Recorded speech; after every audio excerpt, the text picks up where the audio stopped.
3 in the morning and something is moving you. Check today. It's time for Mike in the night. Hands up, city lights burning bright. It's time for Mike in the night. Wake up now, cause something ain't right. It's time for Mike in the night. Radio glow in the streets outside. It's time for Mike in the night. Woo, woo. People of the light, let's ride. Woo. Roll through the city and the skyline shakes. Coffee on the desk while the whole world waits. Strings all blowing, headlines flying. Everybody asking Mike who's lying.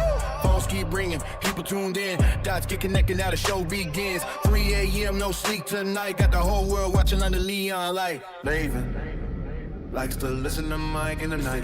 Lenny Pooh likes to listen to Mike in the night. Edward O likes to listen to Mike in the night. Kevin J. Johnston likes to listen to Mike in the night. New York, Bel Air, Miami, Alabama, Tennessee, New Jersey, Tampa, Boston, Augusta, Canada. Likes to listen to Mike in the night. All of America likes listening to Mike in the night. Australia likes to listen to Mike in the night. From Vancouver Lakes to the ocean shore, people tuned in, want more. No sides taking, just open eyes. Look at the pattern beneath the skies. Big bass, you know when the speakers pound. People of the night from town to town. Raise them up if you're feeling alright. Yeah, it's time for Mike in the night.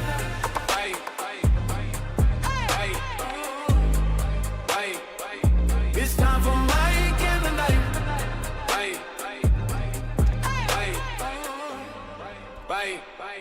It's time for Mike in the night.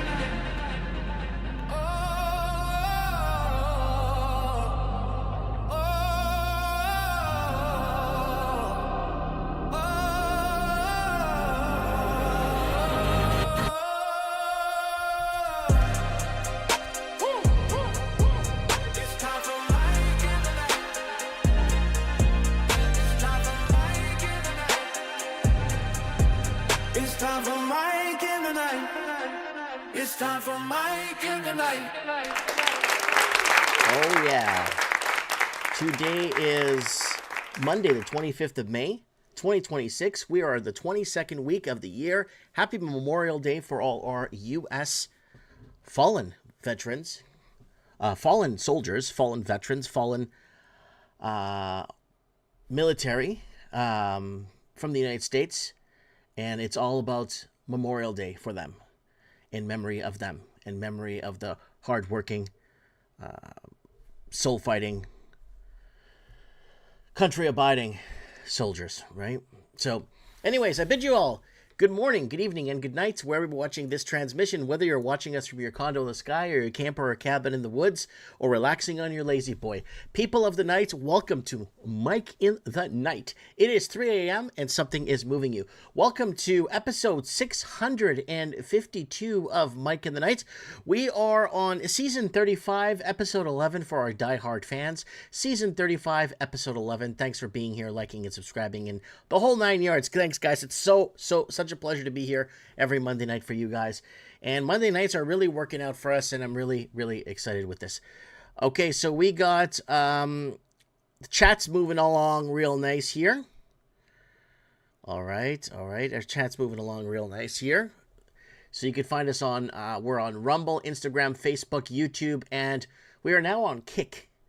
We were kicked off Kick before, but we're back on Kick again for some reason. They allowed us back on. And, okay, so let's head over to what else we got. Guys, you want to join the email list so you receive an email every time we go live at mikemartins1980@gmail.com. That's mikemartins1980@gmail.com. Go ahead and send me an email if you want to be on our mail list when we go live. I'm not going to bother you. I'm not going to sell you anything. I'm not going to tell you anything. Just go ahead and ask to be added to our email list. And there it is, mikemartins1980@gmail.com. And guys, don't forget, viewer discretion is advised, 21 and older. This show is for entertainment purposes only. Fact check and do your own research, people. 18 U.S. Code Section 2257 for Mike in the Night. Woo! So good to be here. So good to be here. So good to be here. All right, we got a lot to cover here tonight, especially we got some all over the world, but we got specific target in Canada that's coming down. Something's going down for real in Canada, and I want to address this to people. It's going to come up. So let's go into a quick channel plug, and we are off to our headlines, and then we're off to our call-ins. And, okay, so here it is, folks. If you want to buy your boy a coffee for Mike in the Night, there it is. I'm going to give you guys the link. Copy, this. There it is right there if you guys want to buy your boy Mike a coffee. Thanks for the coffees, guys. We get 2 to 3 coffees every show. It's really good. And YouTube. Oh, I was just opening a YouTube list here to check something out. How to deport illegals. Tips for Americans. And that's our Tips for Americans there channel playlist that we did for YouTube here. So there's the YouTube channel, guys. Guys, we just passed 127,000 subscribers. Thank you so much. We were stuck at, I think it was 18,300 subscribers for like 5 years. And they unlocked this a bit, and then we're stuck at 98 for about 2 years, and then they unlocked this again. So it looks like YouTube is, I don't know, YouTube's going broke. So they gotta stop banning people, right? And guys, mikeandthenight.org takes you to the mikeandthenight.org takes you to the playlists of Mike and the Night here if you guys want to watch old episodes. People are watching these. These are getting views. A lot of these were put up with 0 views, and they're all getting views now. Look, these were all put up, and look, this one's got almost 2,000. So people are picking up on certain episodes here and enjoying older episodes of Mike and the Night, especially if you got Bluetooth in your vehicle. You're driving, you're camping, going out for hours, driving endless nights. Tune into Mike in the Night. The people's choice. And Facebook is here if you guys want to follow us on Facebook. We're also on here first. Instagram. There's Instagram there too. And TikTok. We are on TikTok. And if you want to follow us here. And the system is tightening. Don't forget to check our little store. We got a little link in the description to our store if you want to buy a mug or a hoodie or a sweater or I don't know, something cool. We don't sell anything at the store. I'm sorry. I'm a bad businessman. I don't really sell it. I think I sold the mug, but I'm trying, guys. But all right, and what's last but not least, guys, don't forget 3 days left to vote for Dano. Guys, you could vote every day for Dano. He's currently 3rd in his group. Vote for Dano. Paste right there. Boom. Vote for Dano. Dano is a long-time Mike of the Nighter. He's been on this show multiple times, and from Huntington Beach, California area where he's at. He covered the No Kings rally for us. He covered the lockdowns for us during the BS COVID. He covered all kinds of stuff for us down there in California. And he covered also the gruesome Newsom and what's happening with that challenged governor of California. And yeah. And yes, Sandy's saying congrats on all the subs. It's not about all the subs. It's not about that. It's actually, you know, if you want to get technical, it's actually kind of pathetic. There's people that joined YouTube 2 years ago and they're at 1 million subscribers, and all they do is talk over videos. They don't even make videos like we do, like we actually make our videos. They actually have an incident in the background and they're standing in front talking and telling you what you already know and getting millions of views. And they're allowed to speak over videos because we can't speak over videos. We can't speak over videos here. We play another video and we speak over it. YouTube, Facebook, all the content creator, all the content platforms, contact the maker of the video for permission for me to use it. And then YouTube comes back and says, no, you can't use it. Then I contacted the content creator and say, why can't I use your video? I never said no. You see what's going on here? So they've been trying to get rid of us for years now. But yeah, we're still here. We'll talk about UFO document release affect our Christian faith, Mike. It's God. Extraterrestrial on other planets, anything in existence and anything in higher life forms. It's all God. Right? Who made them? Right? Where did they come from? Right? It's all God. Everything goes back to God. Everything goes back to God. Right? Yeah. So let's go into some headlines. So I got a $10 super chat here. Why did Canada and America have a meeting in China recently? China has officially taken over North America. Politicians, bureaucrats, businesses, leaders, and they're marching orders from the Chinese government. Yeah, RC, go to our channel. We've been warning about this China thing for years. Everyone, oh, the East Indians are destroying Canada. Oh, it's the Pakistanis. It's the Chinese. The Chinese are the true cancer of Canada. Think of it like this. They launder trillions of dollars through your real estate. They buy up all your farmland. They buy up all your coal mines, gold mines, wood, coal mines, gold mines, the lithium-ion mines. They buy everything up. You don't own it. No Canadian hires. And then they bring the women over to go work in your banks. And then your women, the Canadian women, or the families that built the banks, don't work in the banks. So they bring over a Chinese woman to work in the bank. So they're taking your job. They're bringing in the fentanyl. They're destroying. They control the drug trade in Canada. They control everything in Canada. Canada's been destroyed by the Chinese. That's just what it is. Then they try to bring in 5 million Hindus to try and fix the housing market. But I got a treat for you guys on tonight's show. I really do. Something's going down with China and Canada. And it's not a meeting over in China. That's happening. So, no, it's, oh, but you are racist against the Chinese. No, I'm not. No. The Chinese are Canada's problem. Once you audit the problem, the audit, go back to 2010, every penny that came in from China from 2010 to March 2024, you audit every penny. You audit the 3.9 million empty homes across Canada, because we're already reporting 1.7 million empty homes in November of 2017 of empty homes. The video's up if you want to watch it. Already reporting that much in 2017.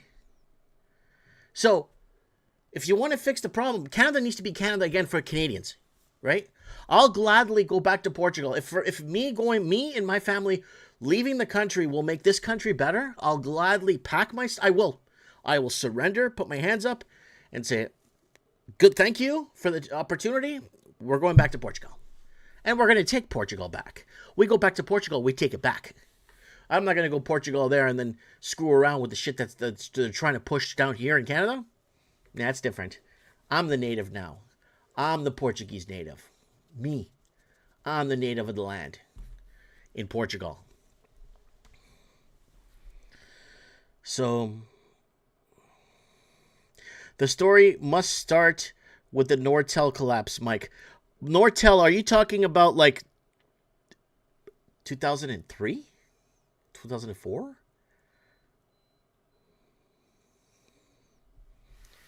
So, anyways. Okay. Hey. Where do we go from here? Where do we go? Someone's saying we need more likes. Yeah, guys. Like and subscribe. If you want to support this transmission tonight, guys, very simple. Share this video. Get this video out there. There's so many people out there on social media that have no idea. Wow. Linny and Georgios, Gregorios sent me a coffee this already. Thanks, guys, for the coffee. I appreciate that.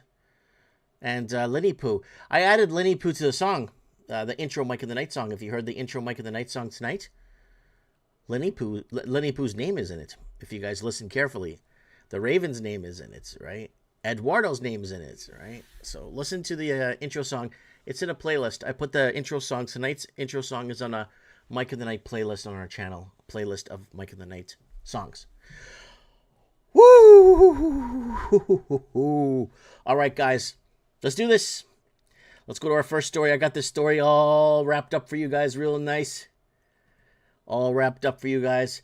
So we are headed over to Canada. We're going to start off in Canada first. We're going to start off domestic. Because, man, do I got a story and a half for you guys. China's foreign minister to visit Canada next week for the first time in 10 years. So what does this mean, guys? This means a lot if you are a real estate owner in Canada. And I'll explain why. There he is right there. There he is. This man's coming to Canada. Yes. This man is coming to meet our foreign minister who is a foreigner. It's just really weird how a Canadian doesn't want to work as a foreign minister in Canada. It's so weird. Like, I'm so bizarred by this country. So the Chinese foreign minister is coming to see the Canadian foreign minister who was a foreigner in, I don't know. So there it is right there. So Vancouver's China foreign minister will visit Canada next week for the first time in 10 years. No one cares. But let me show you why this is important, especially if you own real estate. Because this guy came 10 years ago. He's correct. And we covered this on Trends in the Housing Market back in 2016. Canada wants more Chinese worker students, tourists, says immigration minister. Why? Because they buy our real estate. And visas have been increasing from China to 500,000 per year, and that was 10 years ago. There he is right there. Look at him there 10 years ago. Look at him there 10 years ago with Trinica. Sitting beside Trinica here. I wonder what kind of colored socks he's wearing over here. But Trinica's there beside the beautiful China flag, ready to embrace it. But unfortunately, what happened with this is that they just brought in more. Now, you're going to go to StatsCan. And you're going to say, there's not even that many Chinese coming in. What are you talking about, Mike? 500,000 per year. The Chinese investors, or investors that come, into the country, money launderers, whatever the hell you want to call them, they don't get reported to StatsCan as immigrants because they're investors.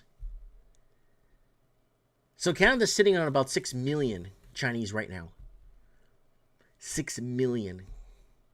And Canadians are outside of Canadian usage of food banks skyrocket, and every office, business, banking institution, Canadians outside begging for money. That's the most pathetic, stupid thing I've ever seen in my whole life. The people of their own country that built the country and fought the wars are outside begging for money. And they don't get pensions and they're offered maid. So here it is. So if you're a homeowner, you may be in luck, because this deal right here with this guy is about bringing in more Chinese to Canada. They were bringing in 500,000 a year for, 7-8 years, and they want to push for more. And they bring money, and they buy real estate, and they leave everything empty. And that's what's happening. And, of course, Canada would be in a recession without money laundering. That's our favorite article here from Better Dwelling. And that was May 13, 2019. We covered this. And this is why they had to pull the trigger on a pandemic. We told you guys it was just so out of control. The money laundering in the billions. It's estimated 2.4 to 2.6 trillion from 2010 to March 2024 in Canada. And Chinese do this kind of stuff in Canada. No Canadian hires for years at Chinese-owned BC mine. Canada's anti-money laundering agency isn't serious about real estate. It is serious about real estate for Canadians. Because when I had to buy my home that I live in now, I actually had to make sure I wasn't laundering money. The money laundering thing is for Canadians, not for foreigners to bring in money. It's for Canadian people. I had a gentleman that sold his house in Vancouver and wanted to buy a house up here. And he had a really tough time because he had to go through so many channels to make sure he wasn't laundering money. And he was a white gentleman, right? So they do care about money laundering, but it's only for Canadian proper, or European proper that's living in Canada. And 2 of Canada's largest banks hit with anti-money laundering fines. We covered this back in 2023. And that's just how it is. That's how Canada's economy is built off money laundering. And again, we told you guys a man named Mark Carney is coming. And I'm wearing the same hat I wore in that video back, in 2024. Here it is. Bring this up to you guys, especially for people living here in Canada. I want to make this really clear. Americans, wake up to this. Ear open on this one. The Liberal government next year is going to work really hard to fix this next election. Oh, we know that, Mike. All elections are fixed. Let me explain to you what's going on. There's a guy named Mark Carney, and he will become Canada's next prime minister. He will become Canada's next prime minister, and I'll tell you why. It's because he was the governor of the Bank of Canada from 2008 to 2013. Carney led Canada's central bank during the 2008 financial crisis, He implemented policies that helped Canada use its housing market to prop up Canada's GDP. See, Canada doesn't fabricate or export things like they used to. Canada's GDP is heavily dependent on real estate, housing, right? And Mark Carney found a way for China's capital flows to enter Canada and price out our own middle class. Bidding wars that started in 2011 created artificial shortages, and wages are not tied to real estate. And that's something we've been very vocal about on this channel for almost 15 years. The wages are not tied nowhere near to real estate, average wage earners, right? So it got to a point where people had to save for 30 years to put a down payment on a one-bedroom apartment. Now pay close attention, folks, because I really want to share this. This is a very important message that I get this out. So here it is. And we told you 8 years ago. What did we say 8 years ago? Canada is wide open. CCP, launder your money here in our housing as China clamps down on capital flows. So Mark Carney knew that there was a lot of money leaving China. He knew that. And he wanted... So that's that, folks. If you want to watch the full video, we explain it. Then he goes to the Bank of England and does the same thing. And another thing out of Canada I wanted to share with you guys is this. Toronto mayor that no one voted for. Olivia Chow confirms she is running for re-election. There she is. She's running for re-election. And we got into we got a video taken down on Facebook because of her. Because of a photo. Well, because of a video I made. It's kind of interesting. Here, you're going to want to watch this. You're going to want to watch this. So what happened with this Olivia Chow was... Okay. So after the election, when she won mayor. There's the necklace. She's wearing the necklace. It's an official government page. It says right here at the bottom. It's all verified and everything. She only has 1,100 followers. So on our channel, we made a funny video about 3-4 minutes long. This guy can't read. Mike Martin's 121,000 followers, and I can't read. And I'm not even verified. I'm not even allowed to have a page on Facebook. I think I was even suspended on Facebook at this time. So she's the most voted for mayor in the history of Canada with 1,100 followers with an official government page. My video got taken down the next day. I went back to her page and she has over 60,000 followers overnight. You see, they saw the video. This guy is right. People are going to catch this. How does the most voted for mayor in the history of the Milky Way galaxy have 1,000 followers on her Facebook page? The most voted for mayor that ever existed in the history of the universe have 1,000 followers. It makes no sense. And a guy, me, that can't even read, has 121. Something's not right here. And they took the video down, of course. Why wouldn't they? Right? All right, let's get into some action here tonight on A Mic in the Night.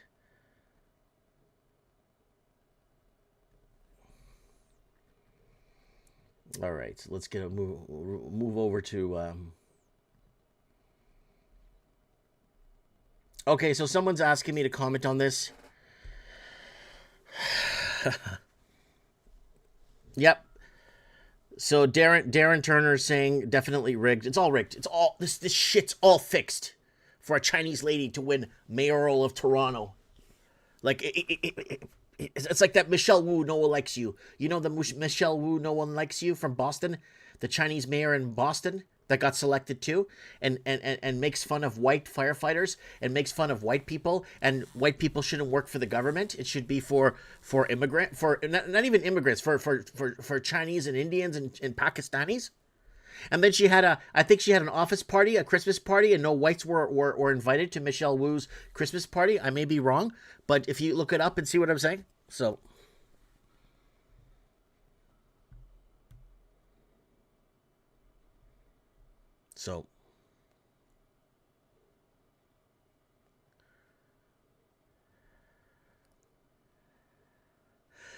Mike, if conservatives can't unleash them unless themselves. Where does that leave us? Conservatives can't do anything. We already watch our Pierre Poilievre can't do anything to you. Pierre Poilievre can't save you. No one's coming to save you, Canada. Watch our videos from 3, 4, 5, 6, 7, 8 years ago. No one's coming to save you, Canada. Right? That's just how it is. Conservative Party can't do nothing even if they get in. They got to follow what China's got in plan, or it's going to be U.S. like I told you guys, U.S. versus China on Canadian territory. I'm warning you guys. This is coming down.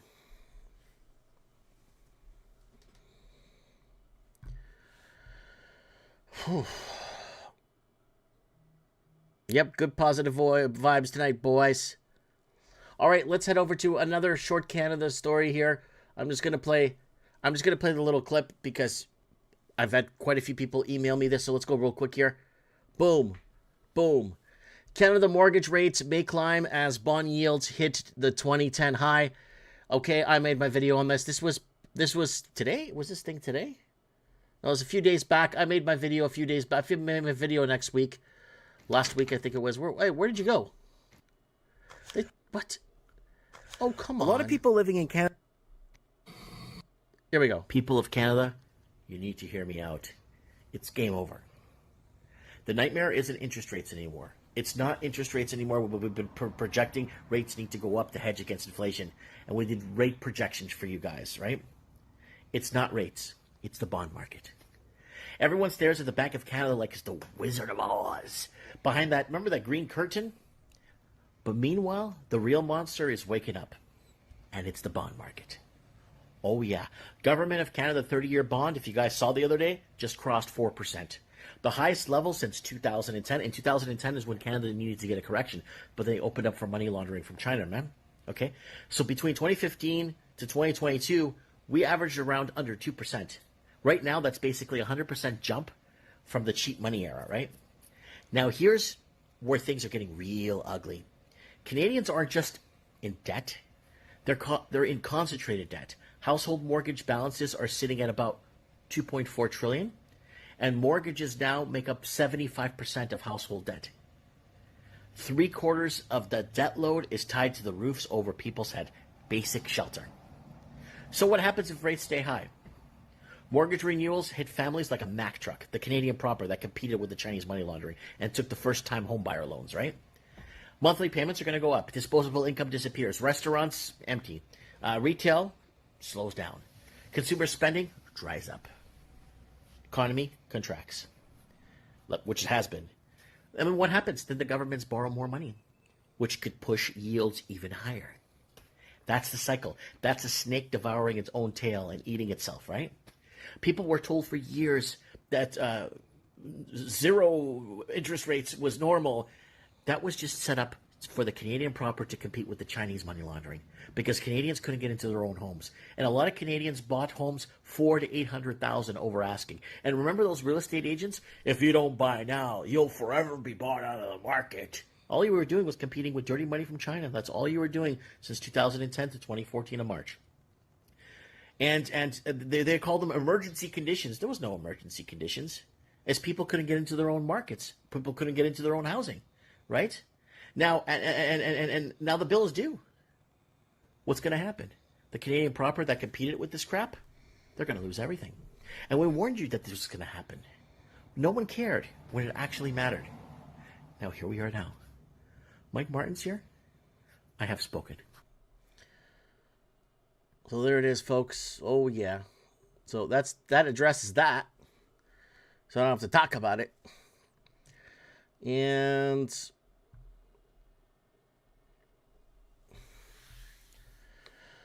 all right, guys, let's get into a little bit of war talk here tonight on Mike of the Night. And Netanyahu's decision to intensify fighting in Lebanon has a political dimension. I brought this up because it's the newest story that's coming out. There will be no retreat, says Iran's top security official. And Israeli army says undertaking expanded strikes on Lebanon. And remember our Beware video? Remember the Beware video? In this video today, I want to make this really clear, is tied to a video we already made. We already made a video about this stuff. And that's how I said I cheated. I kind of looked at what we were saying before, kind of tried to make sense, maybe push some dates forward because we're off on our timings and stuff. But okay, here goes, guys. It's kind of important, okay? So Middle East war expands beyond Gaza, right? So I'm believing by mid to late 2024 and into 2026, okay? I'm saying 2026 for a reason, right? 2025 and to 2026. Israel's war in Gaza will escalate into regional conflict involving Hezbollah and Lebanon, Iranian-backed militias in Syria and Iraq, and direct tensions with Iran. Now, if Trump, remember what we said, if Trump is allowed to be elected, he will work hand in hand to back Israel and expand that war. Gaza may be an American state or an overseas territory, right? So we've been warning you guys about this. Our predictions have all come true. The Venezuela prediction, the falling out between Elon Musk and Donald Trump. Everyone was calling me clickbait boy. Hey, clickbait boy.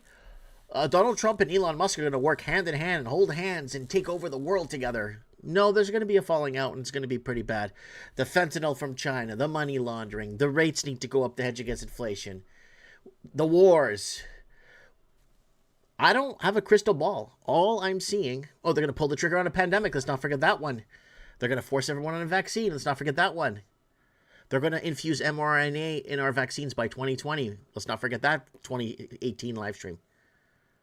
But here's the deal. It's the playbook that I've been telling you guys. Way back in Vancouver, back in 2012, I made a video called The Playbook. It's not even up anymore. I can't even find it. It's the playbook. They're playing this out to the end.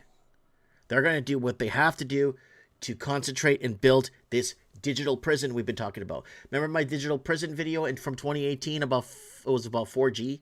4G digital prison was a 2017 and 2018 video that was taken down. And we keep bringing it up because we left it on YouTube so you could see it was taken down and the date it was taken down. It's all in red. I could pull it up for you guys and show you guys. Because it's the playbook. It's a digital prison. We're going to be in a digital prison by 2030. And they tried for 2020 to lock things down by pulling the trigger on the pandemic because the world was protesting no confidence in government in 2019 like we were covering here on the channel. And it's all about this digital prison. I think we still have a few videos up on digital prison on the channel if you want to go watch them. But the main ones, the 4G one, because 5G wasn't even out yet. It was 4G, digital prison coming. They won our souls. Right? It's coming. It's for real. I give it 2030. We're going to see a digital prison. We'll be in a digital prison by 2030. All right.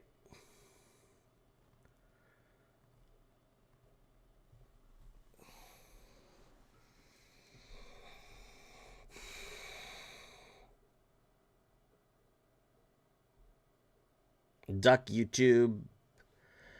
So Glenn is in the house. Nothing political is real. It's all fairy tales. Yeah.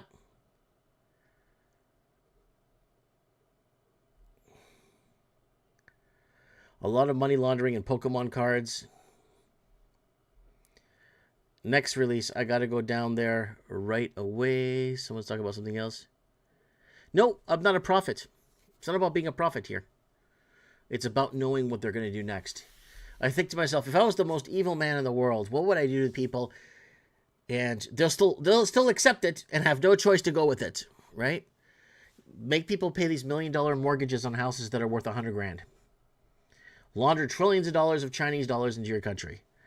Make it impossible for locals to compete. Lower interest rates to 0%. Get people into housing. Pull the trigger on a pandemic. You want to keep your job, your six-figure income? Well, you're going to have to take a vaccine if you want to continue. But we're going to open borders. We're going to open borders for the unvaccinated to come in. But you got to take 3-4 vaccines if you want to survive. If you want your job. To pay your $1 million house that's worth $100,000. Yeah.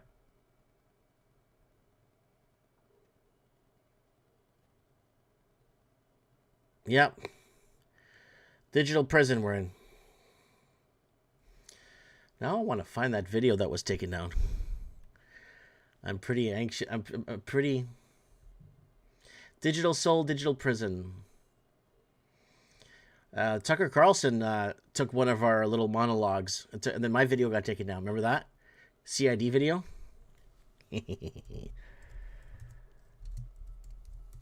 Alright, digital...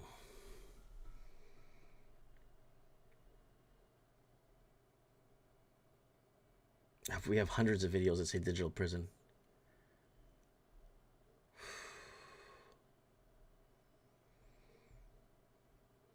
It's just hundreds of videos. Let me see how far back we go. Digital prison.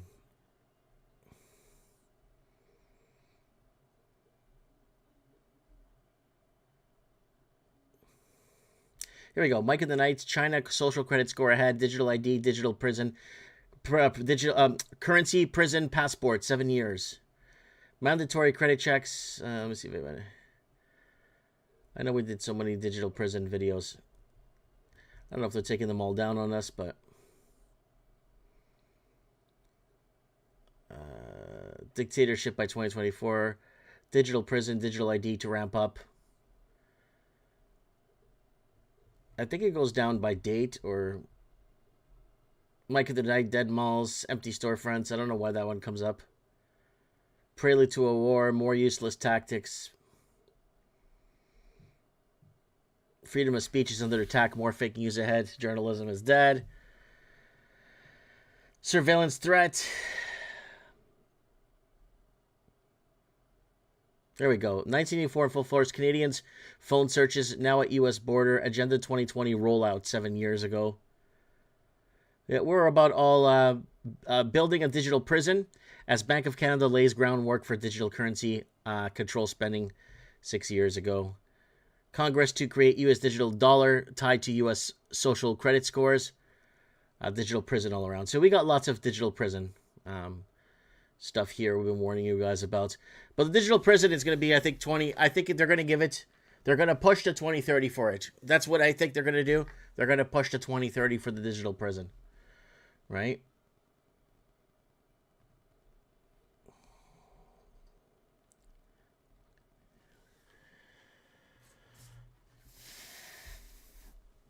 Just wet my beak here, folks.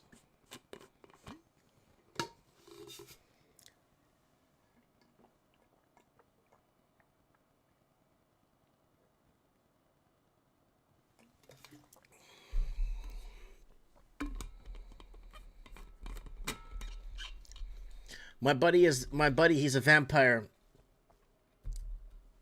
Had Saka now. He got bone cancer and blood coming out of his nose in the mornings. The guy took like 6 boosters. He was a vax junkie.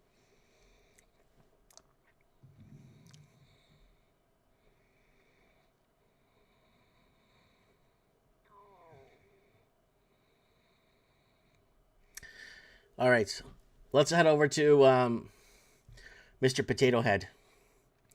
So we got Mr. Potato Head on the news here tonight. Let's get him off. Let's get him over here. Mr. Potato Head. There he is. Doesn't he look like Mr. Potato Head with those teeth?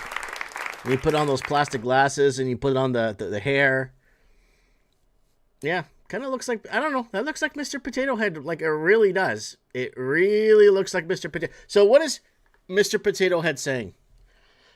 BlackRock CEO, Americans will pay for their own digital prison. We're just talking about digital prison. Pensions and savings to fund data centers. And BlackRock CEO Larry Fink has stated that the trillions of dollars of capital required to build America's sprawling data centers will largely be funded by ordinary people's savings accounts and retirement funds. Fink, whose firm oversees more than $10 trillion in assets, emphasized that the urgent need for trillions of dollars in investment to build enormous data centers, which will be used to surveil and monitor the population. Much of the funding, he said, must come through redirected private capital, including from pensions and savings and currently parked in your lower yield vehicles. So there he is right there talking about it on X. And yeah. And there's a lot of movement where people across America are wanting to stop these data centers because these data centers take up more power and electricity than a medium-sized city, from what I heard. Depending on the size of the data center and depending on its setup, it basically consumes an incredible amount of energy to maintain all these servers and hard drives and quantum computing or whatever the hell they're doing, right? So there it is right there. And yep, Mr. Potato Head. Doesn't he look like Mr. Potato Head? I mean, he really does. And humanoid robots enter American homes as Gatsby launches autonomous cleaning service. So looks like they're on wheels here. A robot completed a residential cleaning service for a U.S. customer for the first time. The startup Gatsby charges a flat $100 fee, undercutting traditional professional cleaning services. Gatsby operates as a consumer distribution layer, swapping hardware as cheaper robots become available. So as the software and everything upgrades, Gatsby will be cleaning your homes. And Aaron Brockovich drops bombshell map exposing AI data center digital cage creeping across America. That's the let me see if it's the same one we brought up last time. Oh, no, it's not. So we brought up that data center 3 weeks ago on Mike in the Night, where it showed this, but it was more detailed. I think it was PDST sent us the thing. So there it is right there. And vaccine shedding is real. Hormones role in vaccinated people causing symptoms in the unvaccinated. So from the start, this is old news, okay? This is today's headline, but this is old news. We covered this back in 2022. We had a doctor that came on, an ex-vaccinologist that got fired from his job that came on and told us that vaccine shedding is going to get most people anyway if you're confined in small spaces, okay? I guess they're making something about it now because now the turbo cancer is kicking in. A lot of people are getting sick. There's a lot of things going on, right? Now, if you go back to last week's Mike in the Nights, we were talking about the move on Cuba, from the United States moving on Cuba. If Washington moves on Cuba, here's how it could happen. Now, forget this. All I wanted to say is, like I said in last week's video, what does America want from Cuba? Right? So America wants the whole Caribbean, Central America dominance, and they want the whole North America locked down to Greenland, like we've been saying. It's about the North American control. And I think this Iran war is going to fail. Like we said, they're not going to win this war, and this war is not meant to be won. And we've been telling you this since day one. And it's basically set up purposefully to dominate Northern Hemisphere, Western Hemisphere dominance over raw resources and minerals. And Ebola. Ebola is a business. Congolese close to the outbreak say. No, okay, why did I bring this up? All right, right here. The U.S. government updated 5 Ebola preparedness programs in January 2026 after a 2-year silence. So they're updating these programs for Ebola and trading education centers in America. So I wanted to update you guys with this because they're going to try to pull another move here out of left field. And Texas woman arrested for Facebook post about town water quality. So she put a post. There's a picture of the town water. There it is. There's the water. She posted a Facebook post that this smells really bad. It's dangerous. And she got arrested for it. She got arrested for posting this on Facebook. Here, let me full screen that for you guys. There she is right there. And after her arrest, the Trinidad Police Department in the United States, in the county there, basically stated that, oh yeah, the water is dangerous and blah, blah, blah. And she went to jail. Jennifer Combs has never gotten so much as a speeding ticket. On May 8th, police in Trinidad, Texas arrested her on a state jail felony charge for writing a Facebook post about the town's water supply. And here's the town's water supply here on full screen for you guys. I'm not drinking that. And Combs, even with a life straw and a filter and 10 filters, I wouldn't drink this water. And Combs described it as looking as the Trinity River is flowing from their water taps. The city's mayor, Dennis Hawes, told the reporters that the pipes date back to the 1950s. Yeah, the Europeans built that. Yeah, the European expansion. It's never been updated. We have to go get to a position where we can fix that infrastructure, and it's very expensive, as I'm sure you can imagine. So, and you know what the funny thing about this whole thing is? Is in 2019, just before they pulled the trigger on the pandemic, we were covering the contaminated pipes across Canada and the failing infrastructure, because the Europeans, are the Polish, the Portuguese, the Italians, the Irish, and the Dutch are not here to maintain this stuff. They either got deported or they died off, or they're not allowed to come to Canada. So we were already covering back in 2019 the corroded pipes, the failing water infrastructure, and the water, like the damage in the water, is so contaminated that it makes Flint, Michigan, or was it that place in Michigan? It's going to make their water problem look like a walk in the park for what Canada has coming for it. But that's coming too, guys. Don't worry, the water wars are going to come. Watch. So that's some news out of the United States of America there for you guys on Mike of the Night here. All right, who else is here? PDS 10. Yeah, it looks like wine is what it is. Satan is the machine.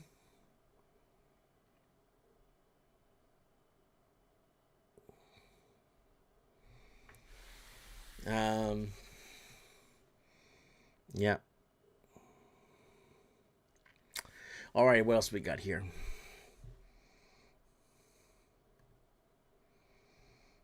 Yeah, we talked about Mr. Potato Head already. We covered Mr. Potato Head tonight. Let's head over to migration.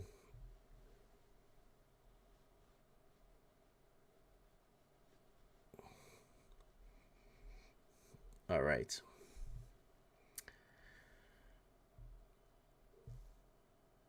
And UK net migration fall masks true demographic replacement as British exodus continues. We were talking about the British brain drain 10 years ago on this channel. The video's up. UK brain drain 10 years ago as people are leaving because the cost of living, the Chinese went in there and laundered billions of dollars into the UK housing market, made it almost impossible for the locals to get in. But then the governments in the UK allow foreigners to migrants to come in from North Africa and Muslim countries, and they pay their rent, and they pay the rent for them, subsidized. And German taxpayers bled dry. Mass migration cost $40 billion in 2025. German taxpayers not only paid $40 billion, but also face higher housing costs, more road traffic, crowded hospitals, growing insecurity, higher insurance premiums, and a host of all other shills not officially tracked in this figure. What an absolute bullshit, hogwash, bullshit, garbage. You build a country, you set it up for your family and your kids and grandkids to make a difference. You win the war. Well, Germany lost the war, but still, they won the banking war, though. They were allowed to all kinds of banking and contracts and rebuilding the country and building this powerful economy. But there it is, all given away. Giving away citizenship. They're giving away. Why are they giving their country's future away? Oh, Mike, it's all by design. It's the Kalargi plan. And we talk about the Kalargi plan here since Eduardo came on the show with it in 2019, talking about the Kalargi plan. Sure, but you know what? This may even drive deeper than that. A lot deeper. So, this goes pretty deep. Build your country, and you give it away to people that don't appreciate it, didn't build a damn thing, just to come to use your country like a dirty tampon, beat up the locals, don't assimilate. I don't get it.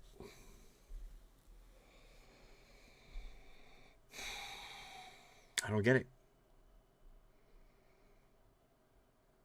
Imagine putting that $40 billion into German young family, starting young German families, helping mothers start families, into family building programs. Imagine they put that 40 billion into education and schooling programs for the German population.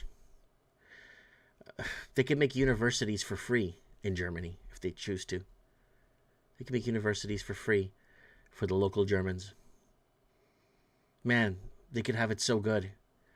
But they want to waste their money on a bunch of nobodies that are basically going to do nothing in the country. They're going to do nothing in Germany. They're not going to make Germany better. That's for sure. I don't know. I don't. It's purposefully destroying yourself. And we got to get Ben back on the show from South Africa, the white farmer. South Africa's anti-white farm seizures are plunging Africa into a man-made starvation nightmare. Yeah, people are going to be starving to death in Africa because they got rid of the white farmer.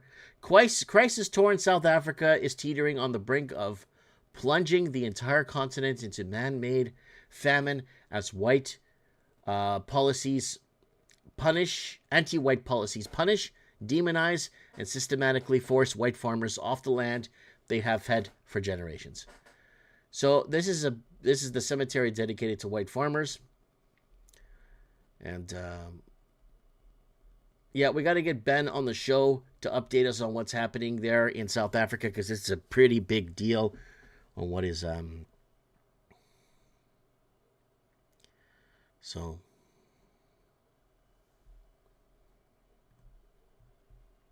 And the great replacement fears in Belgium, 56%. We made a short video about this. We went over numbers in depth, as the Flemings are afraid they are being slowly replaced by foreigners. I don't understand. So you have a smaller population in your country. Okay, so we got Belgium. We covered this Belgium story already. But you got a smaller population in your country means less overhead, better systems for the locals. They could even have free free public transit. And it's not garbage public transit. Not garbage like in Cuba. I mean real public transit for the people. Instead of funding these people. This makes absolutely no sense. And we've been talking about the European takeover in 2014 on this channel. When Tommy Robinson, I think, went to jail for the first or second time, we were already covering it, of the Muslim takeover and the Arab takeover. These people aren't going to do anything for the country. And I don't understand. Okay, you want to call me? I don't care. I'm a racist. So, I'm a racist. Now, what are you going to do about it? These guys are doing nothing for Belgium. You want to call me a racist? Call me racist. But what are these guys going to do? Nothing. So, what are they going to do? Nothing. Ladies and gentlemen, we got Lord Humongous in the house.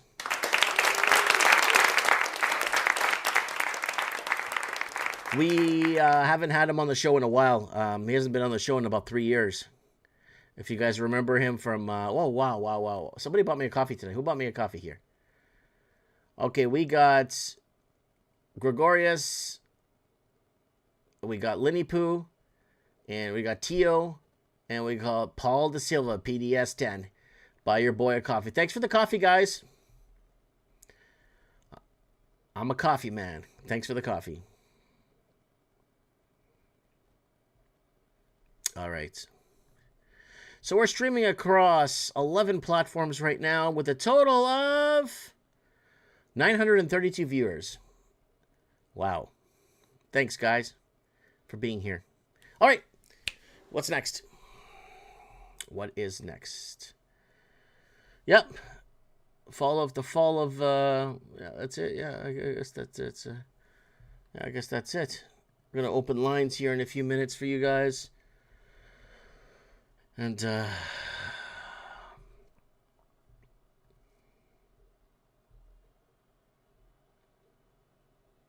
on, baby. Let's do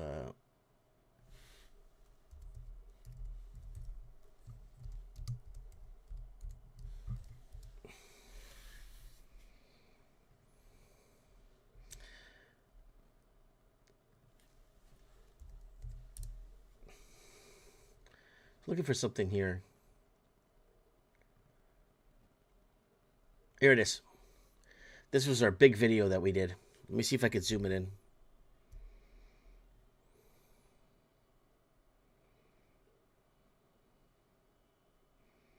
Right here. This video was taken down on in 2018. Here it is. Watch this. This is the video I was talking about. One of the videos I was talking about earlier, right here. 5G and the dangers of vaccines as the world falls apart with no confidence in governments. This is a very important digital prison video that we did. We talked about the digital prison and the 5G and tying into the vaccines. And it was taken down. It was published in 2018. And it was removed. It's not even telling me anymore when it was removed. But this is a very important video that was taken down. I think it was removed in 2020 or 2021. Yeah, this one right here. Yeah, right here. I still remember that video. All right. All right, who do we got here? Hey, Mike, who does Carney answer to? China. He has to answer to China. Watch our video, how we told you a man named Mark Carney is coming, because he needs to answer to China. Period. No question, no debate.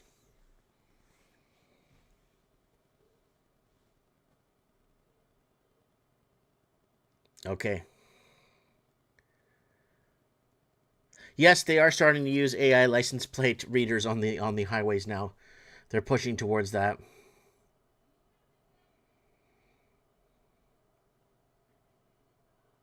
Oh my God, Lord Humongous is saying my phones are effed up.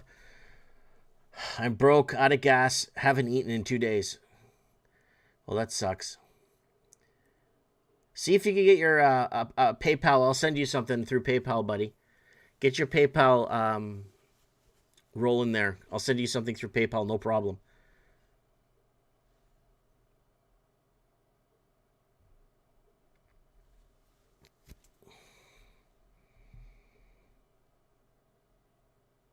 Who does the Chinese answer to? The Chinese answer to the party. To the CCP. The People's Party of China.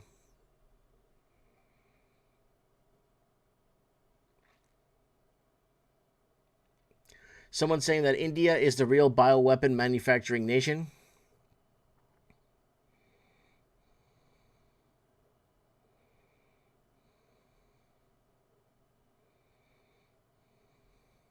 So someone wants to help out Lord Humongous. He says, Robert, where are you, pal? You need to eat. Write me your EMT. So if anyone can help Lord Humongous, go ahead. Let me know if you can find your... what the hell's it called? I have PayPal on my phone still, but I don't use it. But I could send you...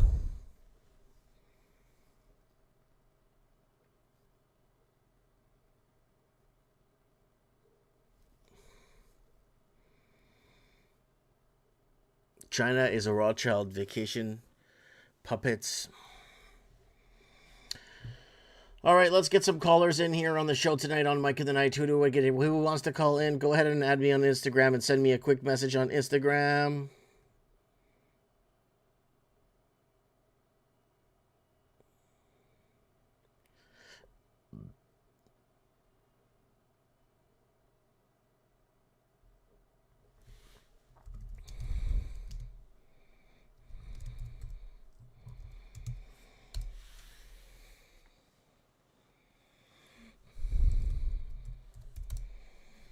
Let's see if we can get someone just messaged me that I spoke to a Filipino old man yesterday. They gave me the 411 on China.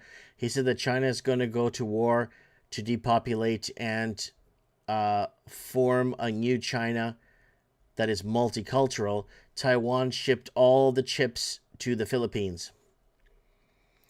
So the chips, remember those wars we were talking about? Those wars, semiconductor wars. So... we get this guy to call in. Who else is here?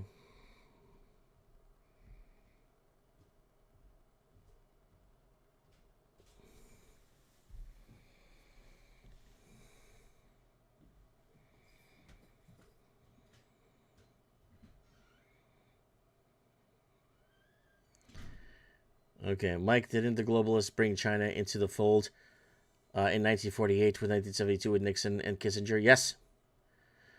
Remember, what's his name? Said we fought the wrong enemy. God, I'm so scattered tonight. I'm so scattered tonight.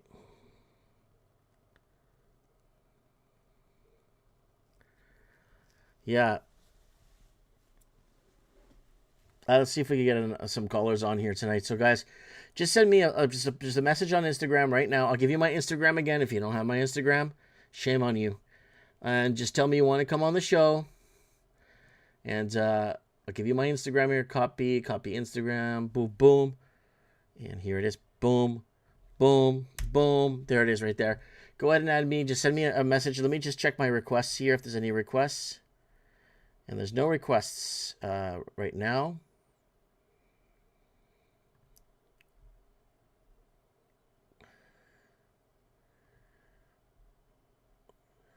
Okay. All right.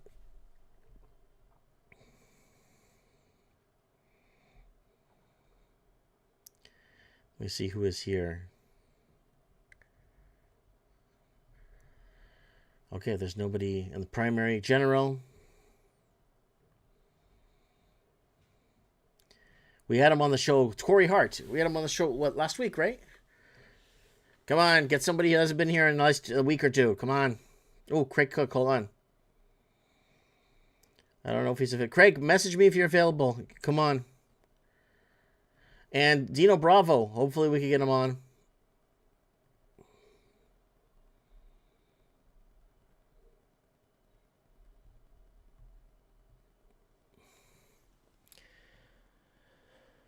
Oh.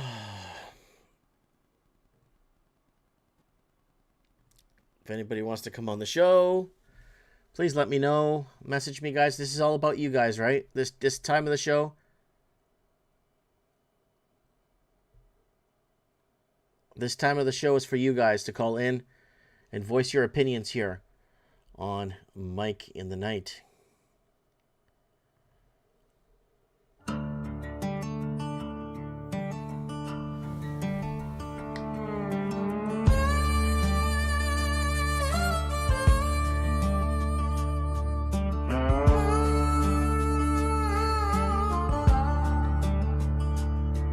It's 3 a.m. in a one-stop town. Neon buzz and the world shut down. Coffee's cold, but the mic's still warm. There's a storm outside and another reform.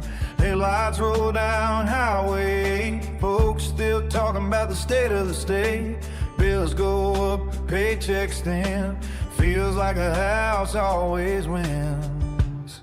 But there's a voice on the air tonight, cutting through that pale moonlight. Mike in the Night, on the AM line. Truth coming through like a county sign. You can run, you can hide, you can close your eyes,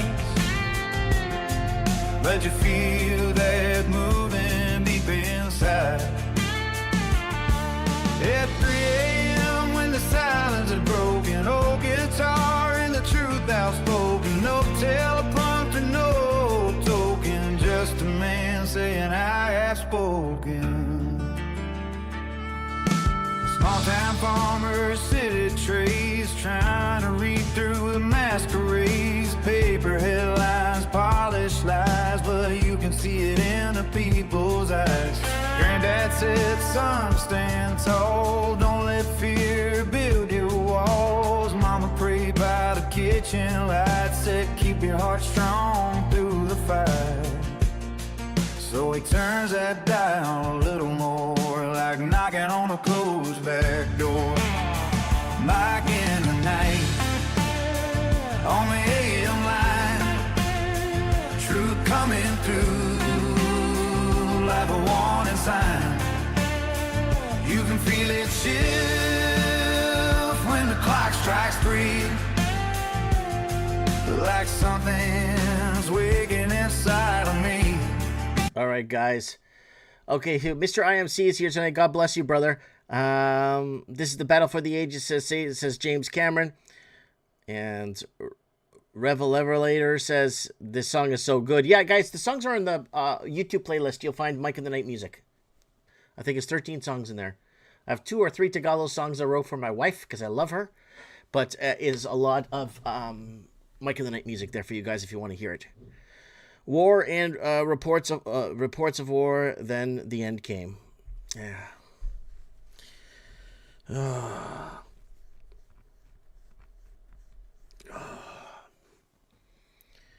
All right, let's see. All right, who wants to? Aussie Cheems, yeah. Aussie Cheems could come on. He was on last week too, right? We could get him on for... He's got 10 minutes, guys, and then this is going to warm up. We're going to get Aussie Cheems on this phone for 10 minutes. I know he was on last week. We're going to get him on for 10 minutes. He's going to tell us what the deal is. That's give you guys 10 minutes enough time to go ahead and let me know if you can come on the show. So let's get Aussie Cheems here tonight on the show.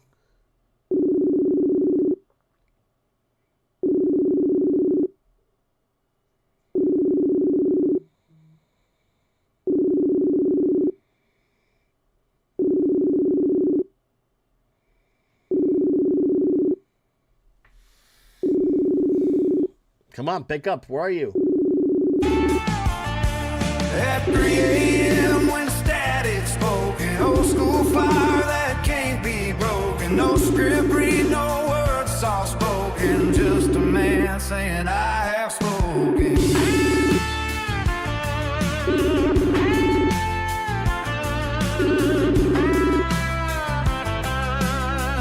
All right, Aussie Cheems is not picking up the thing. So many people are commenting on. Someone emailed me. Okay, guys, I'm just gonna leave you a link to the playlist of the songs for Mike and the Night. I usually do this for you guys every other show, but people are asking for it again. All right, Mike and the Night music, 3 days ago, updated. Here it is. And that's the first song too. The first song on the music list is that one, the country one that everyone likes. So playlist right here. Copying. Copy. Okay, guys, bookmark this. Bookmark this. Boom, paste. Go ahead and bookmark that link if you want to listen to Mike and the Night music. I appreciate everyone's support on the music, too. There it is. All right, so Aussie Cheems is not here. He's not picking up his phone.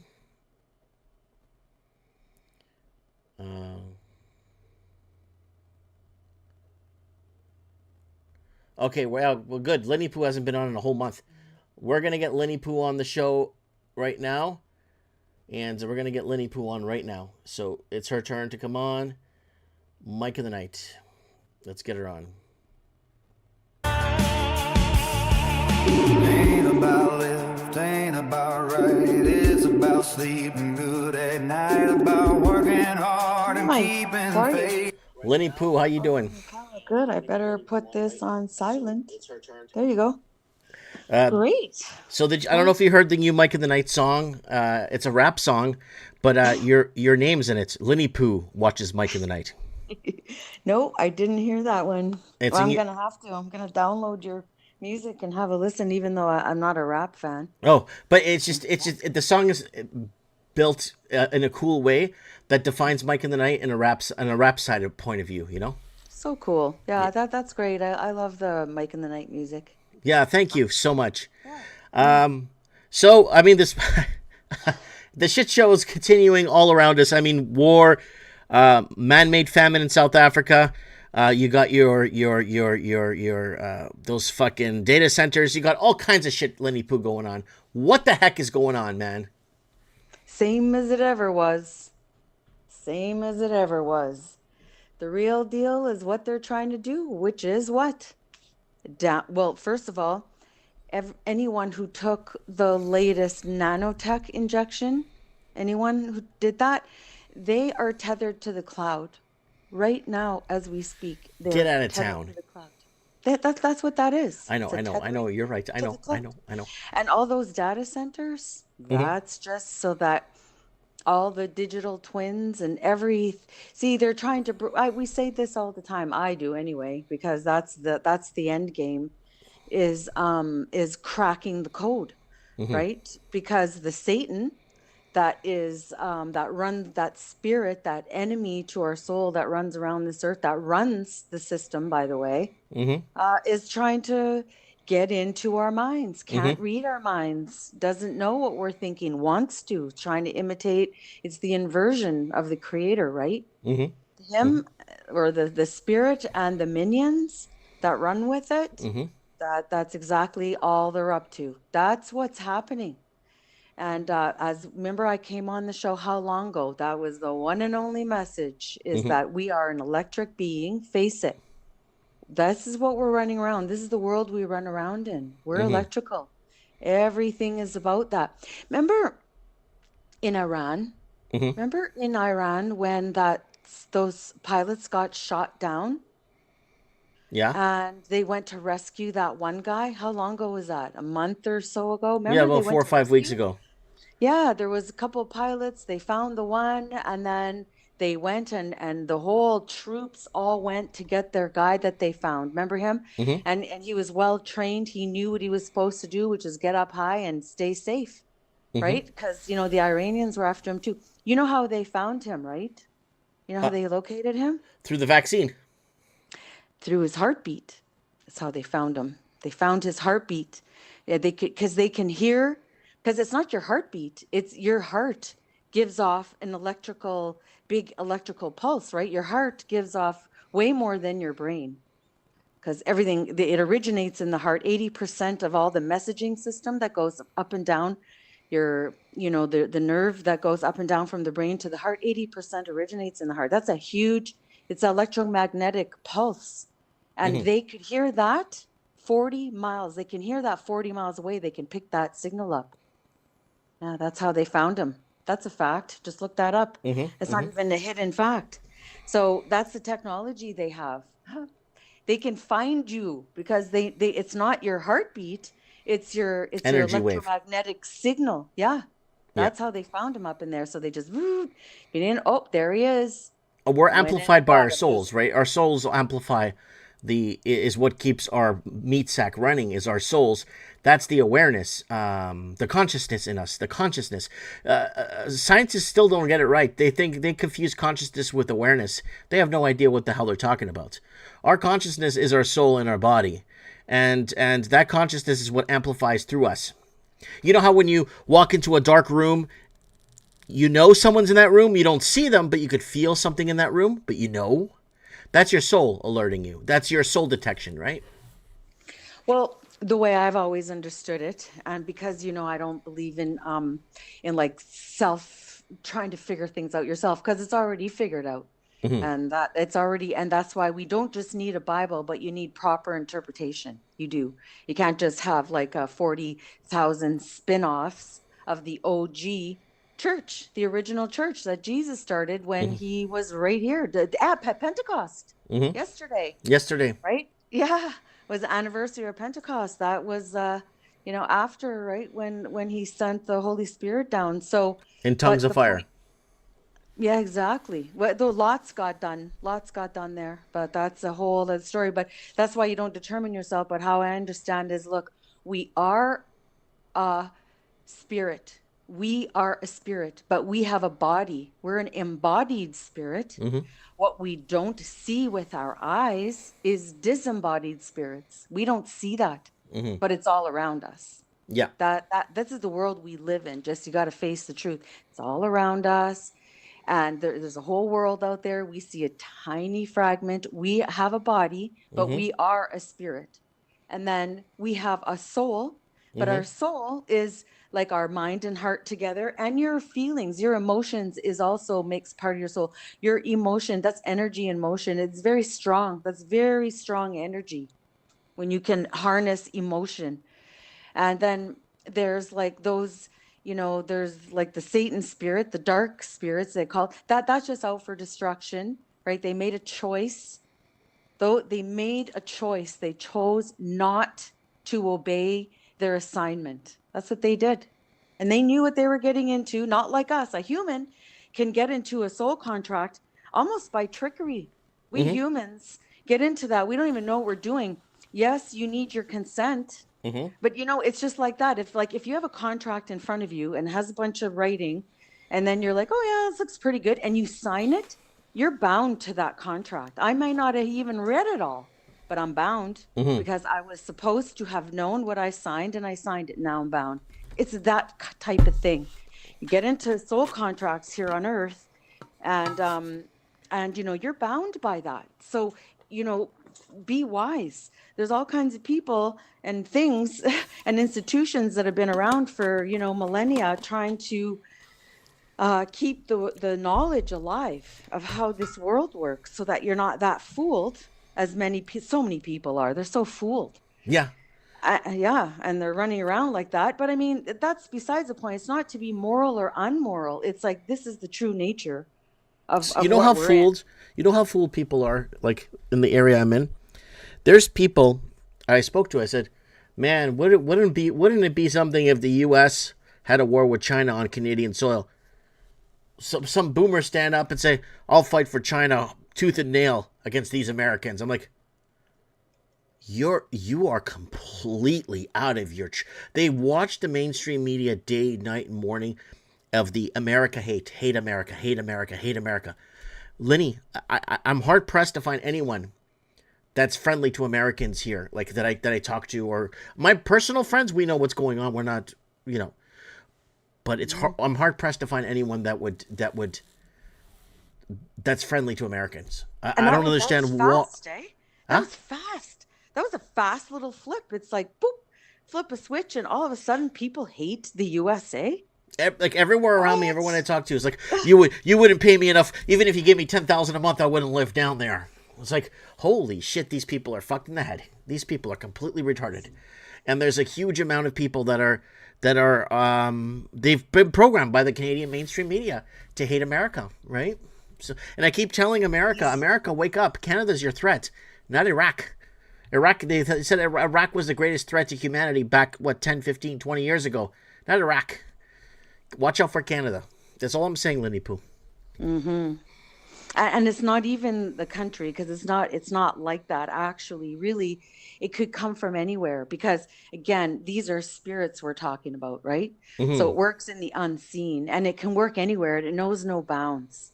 So it could be from any country, any person, any color of skin, male, female. It's anything. It really isn't. If only you could identify it, although you can sort of identify if you look at, say, a culture has particular habits that are evil. They are feeding evil, and they're growing evil. They're home growing evil.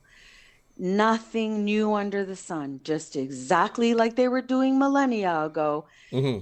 killing their own children, and they called it sacrifice and whatever to the gods. Well, guess what gods those were? They Mm-hmm. were their gods, yeah, evil.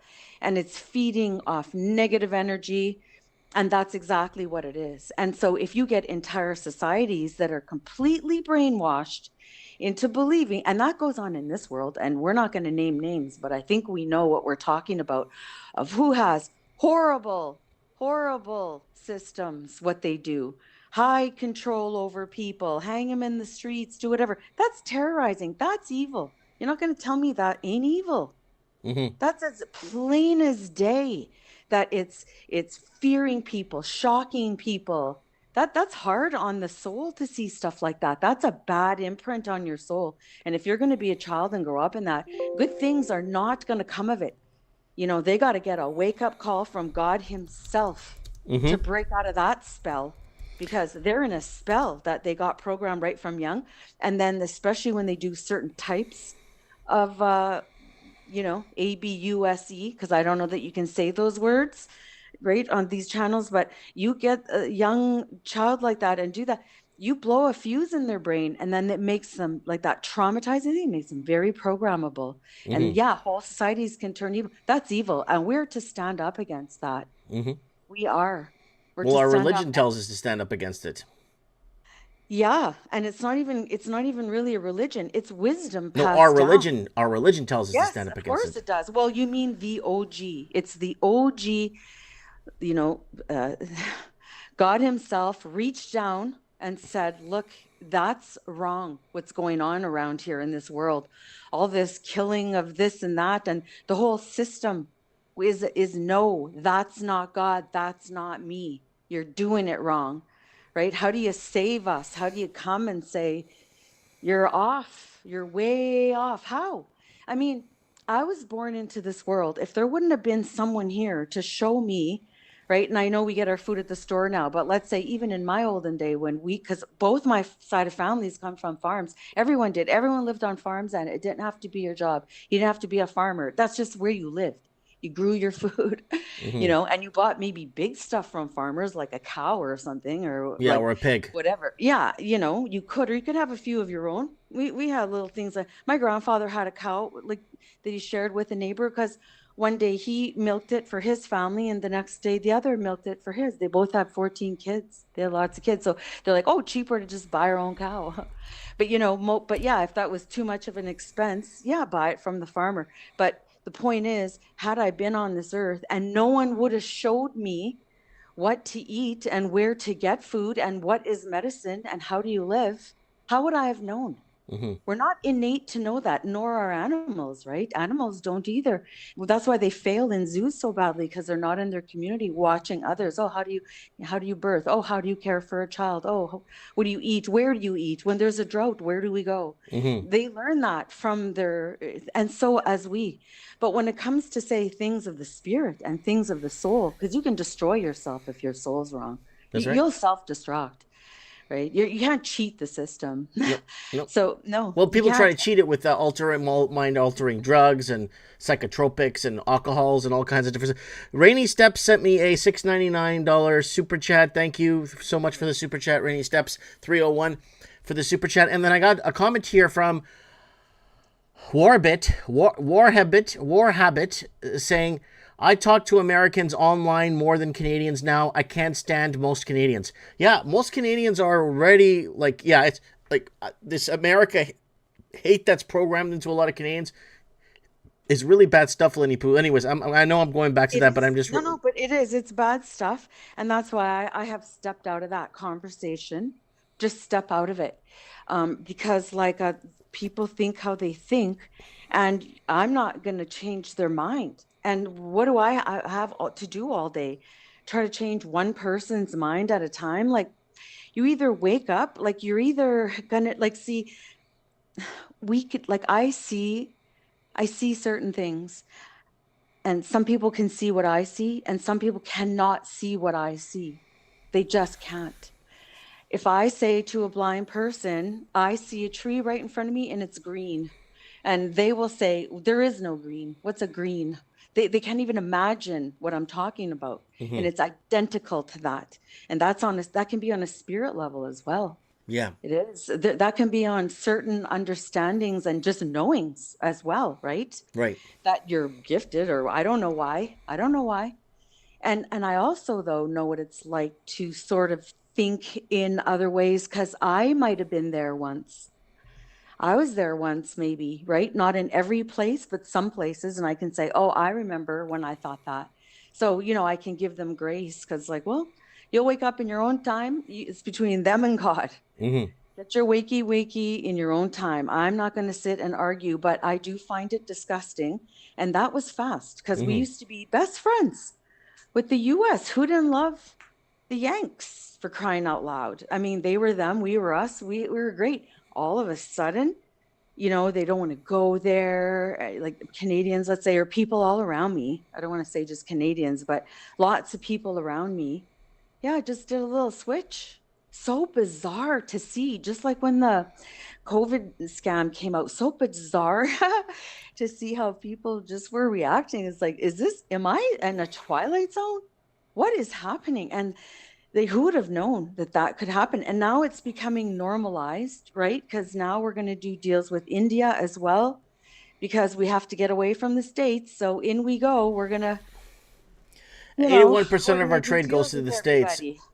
81% of our trade goes to the States. So I don't know what the hell Canada's planning. But Canada or Mark Carney, like my old videos from years ago, were telling you guys, this guy needs to take Canada over, because he needs to stay loyal to China. right?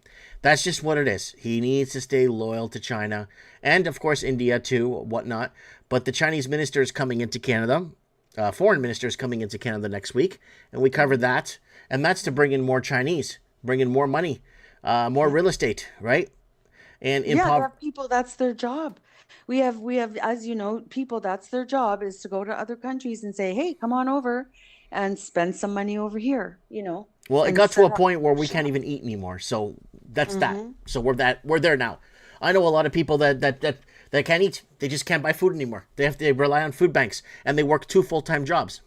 So that's where we're at in Canada, right? And you would think that, someone would have the bright idea. And I know I didn't invent this idea. It's not my idea, but it's like, why wouldn't we grow our own country from within? Like, how many younger generation are getting married and how are they going to have families? They're trying, but it's rough out there for them, rough. And it's like, well, we could spend some money on them and then maybe they can have a couple of kids, Well, maybe if we even had more. more building centers for young families and proper building centers, not like that garbage they have in the state, like Planned Parenthood. I mean, real planning for Canadian families to grow Canada and to grow the future of Canada. Nope. They want to spend money on migrants and putting them up in hotels and giving them tens of thousands of dollars a month in money and food vouchers and stuff, while the Canadian proper is being neglected and offered assisted suicide. Yeah, and then they can't pass on any sort of congruent. Well, you can. I mean, it's not that you can't have any, you know, immigrants, but like we don't, but I think it's lopsided. It feels lopsided that you hear of countries having incentives that if you have more than 2 children, then you won't pay income tax. Ooh, that's a nice program. That's very beneficial, like why we could have stuff like that. I just see a lot of that age of couples that are really trying to do it right. And they want that. They want that. You know what? They're survivors because they have been inundated with very toxic stuff in there that has been normalized or tried to be normalized in their culture. And that destroys people's abilities to even have relationships. It does. Yeah. That's a destroyer because it takes two. And I'm telling you, there ain't no woman that you can't do that because the two energies that we are, face it, a male and female, they plug in together. I'm telling you, it's an energetic thing that has been already told that it becomes one. So if you're going to do that, you're going to have to become one. That's how, or you're not doing it. I don't know what you're doing. You're doing something good for you, but you're not doing that. You're not doing that union and what the blessings and what that brings and our design, by the way. That's our design, by the way. Yep. Don't let the evil world tell you our design is to throw seed all over the place. It's not. Yeah, we eat, but we're not supposed to eat all day and become 1,000 pounds. But yeah, you're right. We eat because we're supposed to have discipline, right? And then the more we learn about what's good and right and the best for us, oh, there you go. But anyway, these young kids, they are coming through the war zone to get to the other side to say, I want to be married. I want to be in a coupledom. I want to have a family. I want to do that. There are still people who want to do that these days. How? They have no help. They do it. And then you just see all these millions going to, oh, we need population. Well, they wouldn't mind having a population, but, throw them a bone maybe. Other countries are starting to get it. I would love to see this country start to get that principle and try some of that. Governments as well. won't allow it. Governments won't allow the European expansion. European expansion came to Canada, built the country, fought a few wars, built the infrastructure, laid the groundwork. Everything around you, Linny Poo, 95% of everything around you was built by Christian hands, not by anybody else. They needed us to build it. Now they're kicking us out. We're not needed no more. Because if the Chinaman and the Indian and a couple other cultures came first to colonize, there wouldn't be a country here. There wouldn't be the wagons west, the farthest frontier. We wouldn't have that here. It would just be waste. It would just be like deserted wasteland. They wouldn't even know where to start to colonize. Well, If I'll they, tell you what, where I come from, and also I know this to be true about Toronto as well, but I can only speak to this because I know this better. But it is the churches that came here first. They're the ones who yeah, sent things. They funded stuff like that. they ran the And the hospitals Grey for Nuns years. showed up. Yeah, they showed up, those nuns, women Hmm. showed up, put that down, and bishops and all that. They came here and started because there was commerce, though. There was the fur trade, Hmm. right? So the Europeans were coming in for the fur trade. Hmm. 1700s, that's when my family came. That's how long our family's been here, my French side. They've been here a lot, and they were exported. They got booted because they wouldn't pledge allegiance to the king. So they got booted too, took their land and everything, but they came back. Hmm. Yeah, they were booted to the States because remember when France Yeah. left Louisiana and all that? They just left them there. So Yeah. they shipped them back to Louisiana. That's where Cajun comes from, right? That's exactly why that's here in our culture too. But anyway, that's the fur trade. And then with that came logging, Hmm. hotels. Like that's a big trade. You got to feed these guys. Hmm. And they have natives they're trading with. And there's actually good relations. But anyway, that's who came here to set up hospitals and set up, yeah, infrastructure, like you say, the important stuff, Yep. schools, church to keep Hmm. people like, and the church helped people. Yep. That's where you went for your safety and to get your strength too. That's got to be scary showing up here in the middle of Hmm. nowhere, freezing. It's cold here. I know how they came here and survived, man. No electricity, but they did it. Hmm. So anyway, I know Toronto's like that too, because I heard that they used to be called the Holy City, Yep. Toronto. Right? Wasn't that what they were called? Yeah. Something about the. I think it had to do something with Irish. Well, Irish was involved too. They had Yeah. an Irish thing to it. Yeah, Saint. I know what you're talking about. They were very, very Yeah, religious there. Toronto Very was faithful named a people. holy city. I can't remember how many hundred plus years ago. It was named after a holy, or it was a Christian based. I know what you're talking about. I learned this in school.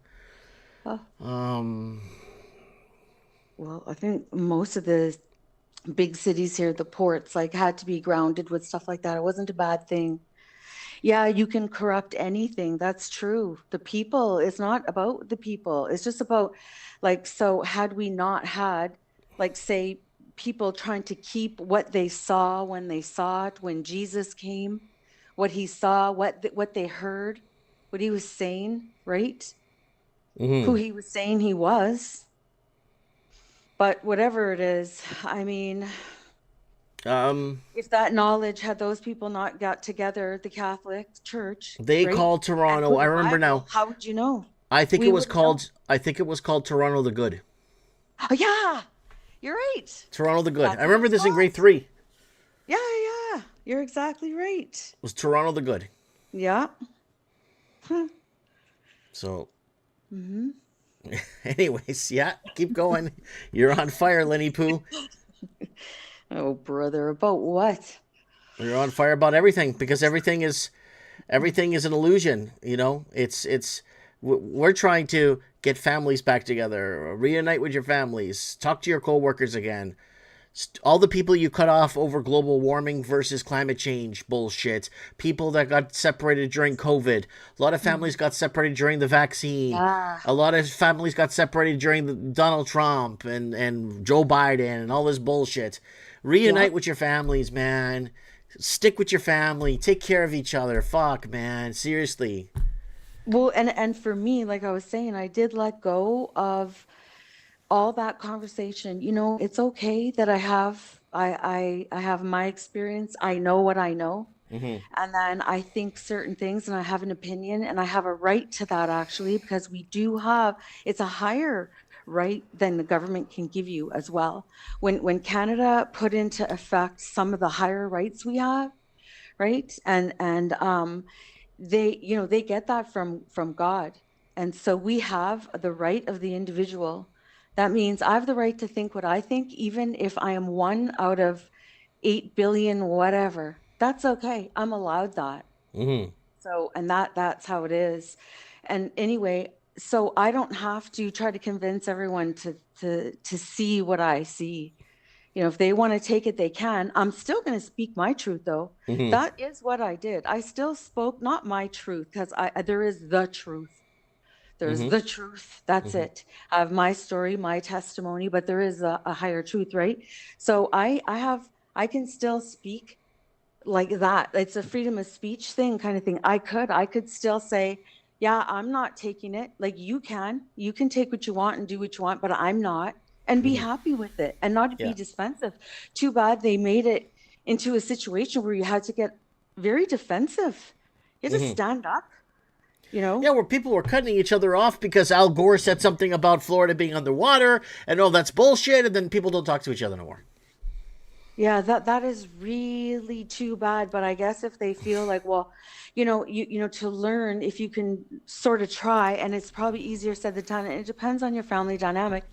But we were fortunate. No one broke apart. There were things where people did their own thing. Fine. You can live and let live. And then later they may or may not ever really realize. But all I ask is the respect that I'm going to do. And I don't have to talk about it either. Right. Who said I have to talk about it? Like, I would prefer to talk about things with people who we think very similar. Doesn't mean everyone has to think like me, but if we think similar, we're gonna have a lot more to talk about, right?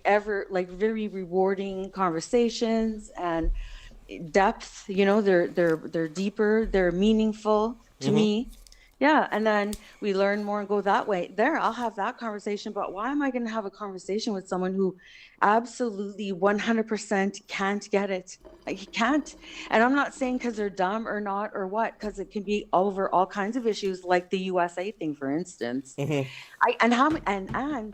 And the people who love Carney. There's people who love him. Oh, they love. Oh, Mark Carney is the greatest thing since sliced bread. Mark Carney, you only exist out here because of Mark Carney, right? That's the attitude I'm getting from a lot of people here in Canada. It's like, you only exist out here because of Mark Carney. That's the only reason. And I'm like, looking at them, I'm like, what the fuck are you talking about?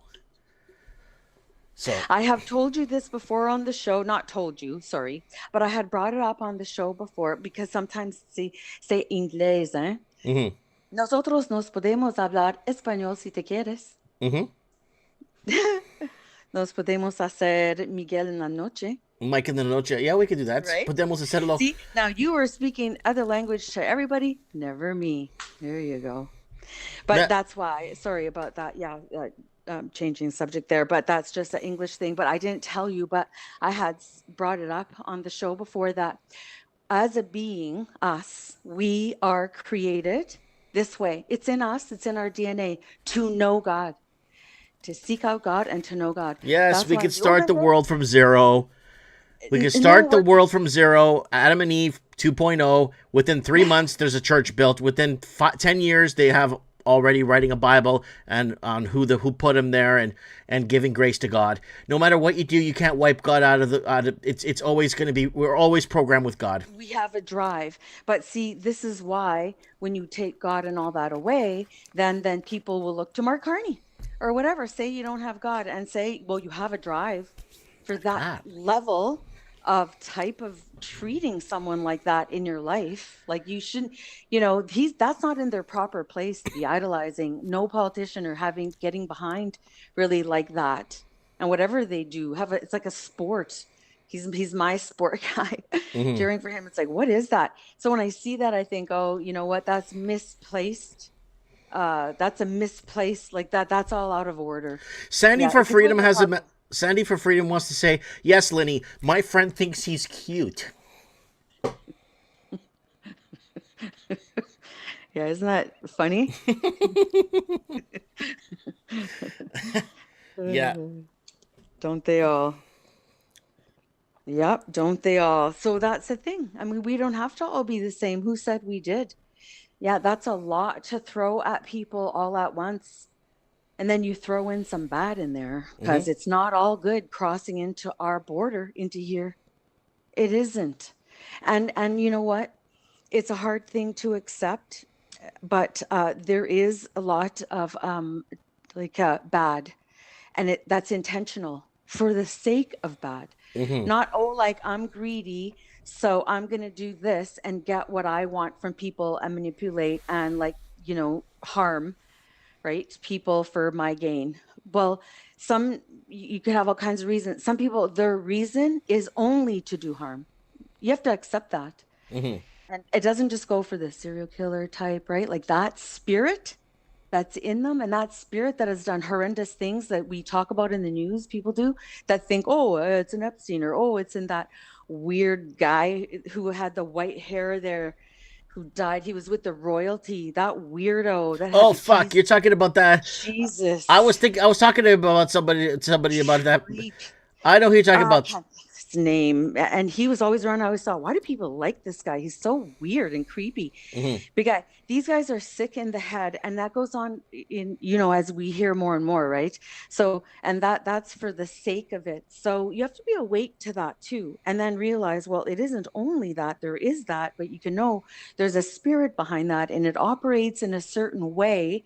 And if we can just face that fact, and we can get to the root of things and stop saying that the Bible is there to control you or put fear, when that it tells me you don't know, do you? Mm-hmm. You heard someone say that and you're repeating that, aren't you? Because that's the opposite. It's literally to overcome the darkness that's already there and to see it for what it is. Jimmy too. Savile, thank you, Sandy, for freedom. Yeah, Jimmy Savile.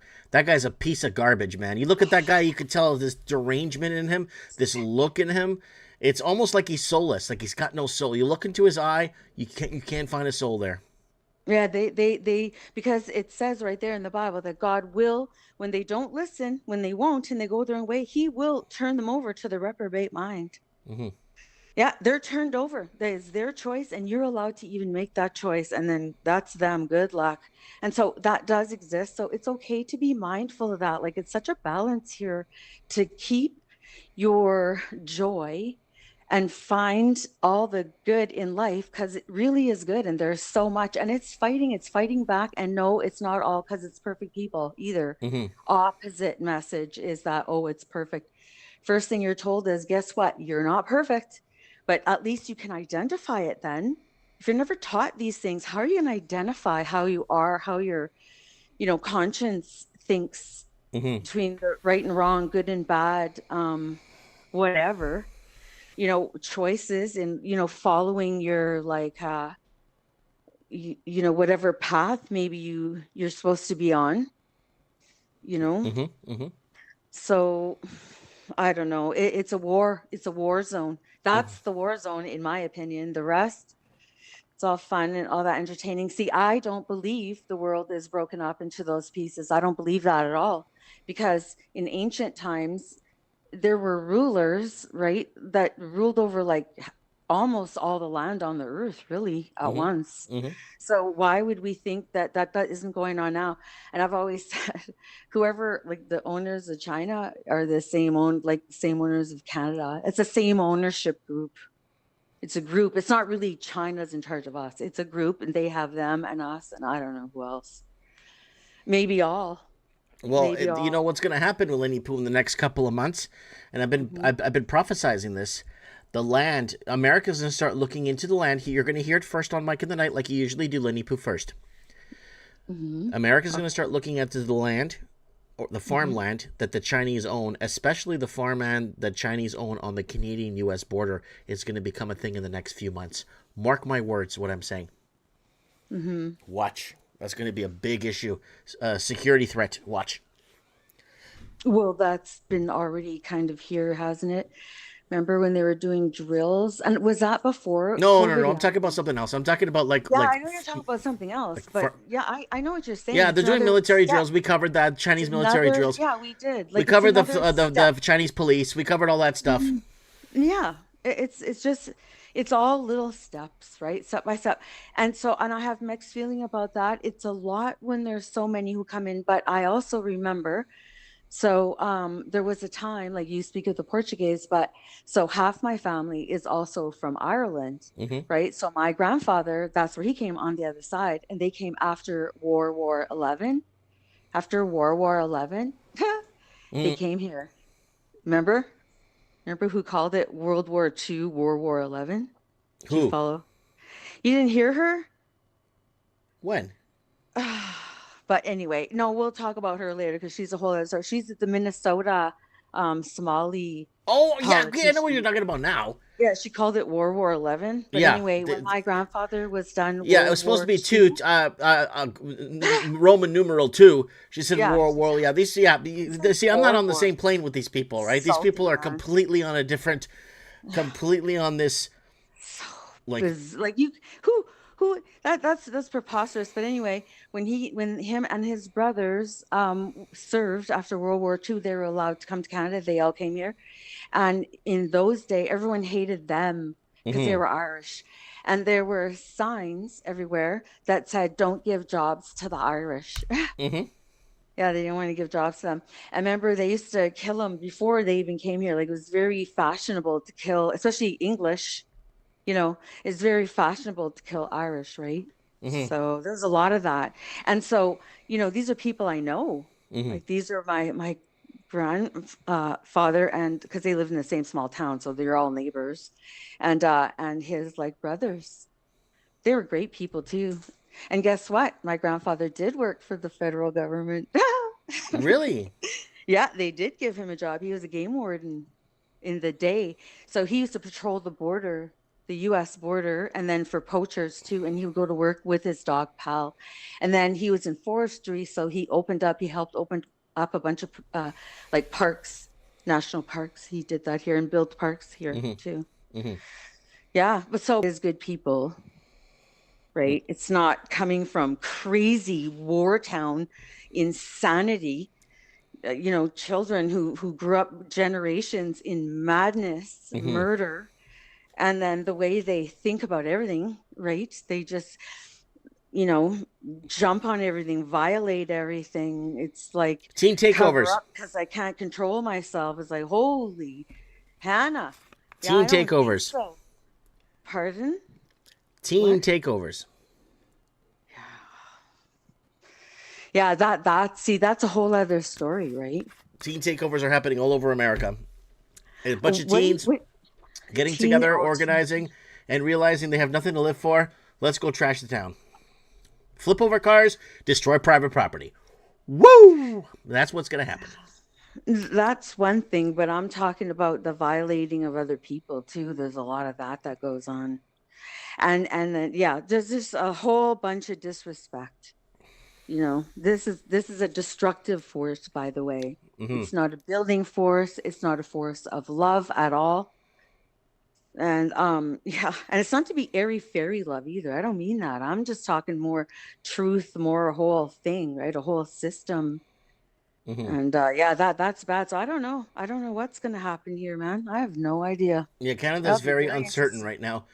50 years ago, you could plan Canada's future, but right now, things are so uncertain that the people themselves are leaving. They don't even know where it's going anymore, right? And where do you think you're going if you're leaving? I'd like to know where you think you're going. Costa Rica. I'm joking. Yeah, well, it's going to hit everywhere. And no matter what, like, doesn't mean you can't go to Costa Rica, but no matter what, there you go. There you are. So it really is a internal type of thing, right? And Mm-hmm. like Hala is better. I mean, we got through a very tough time. Mm-hmm. Never would have thought I would have seen that in my life.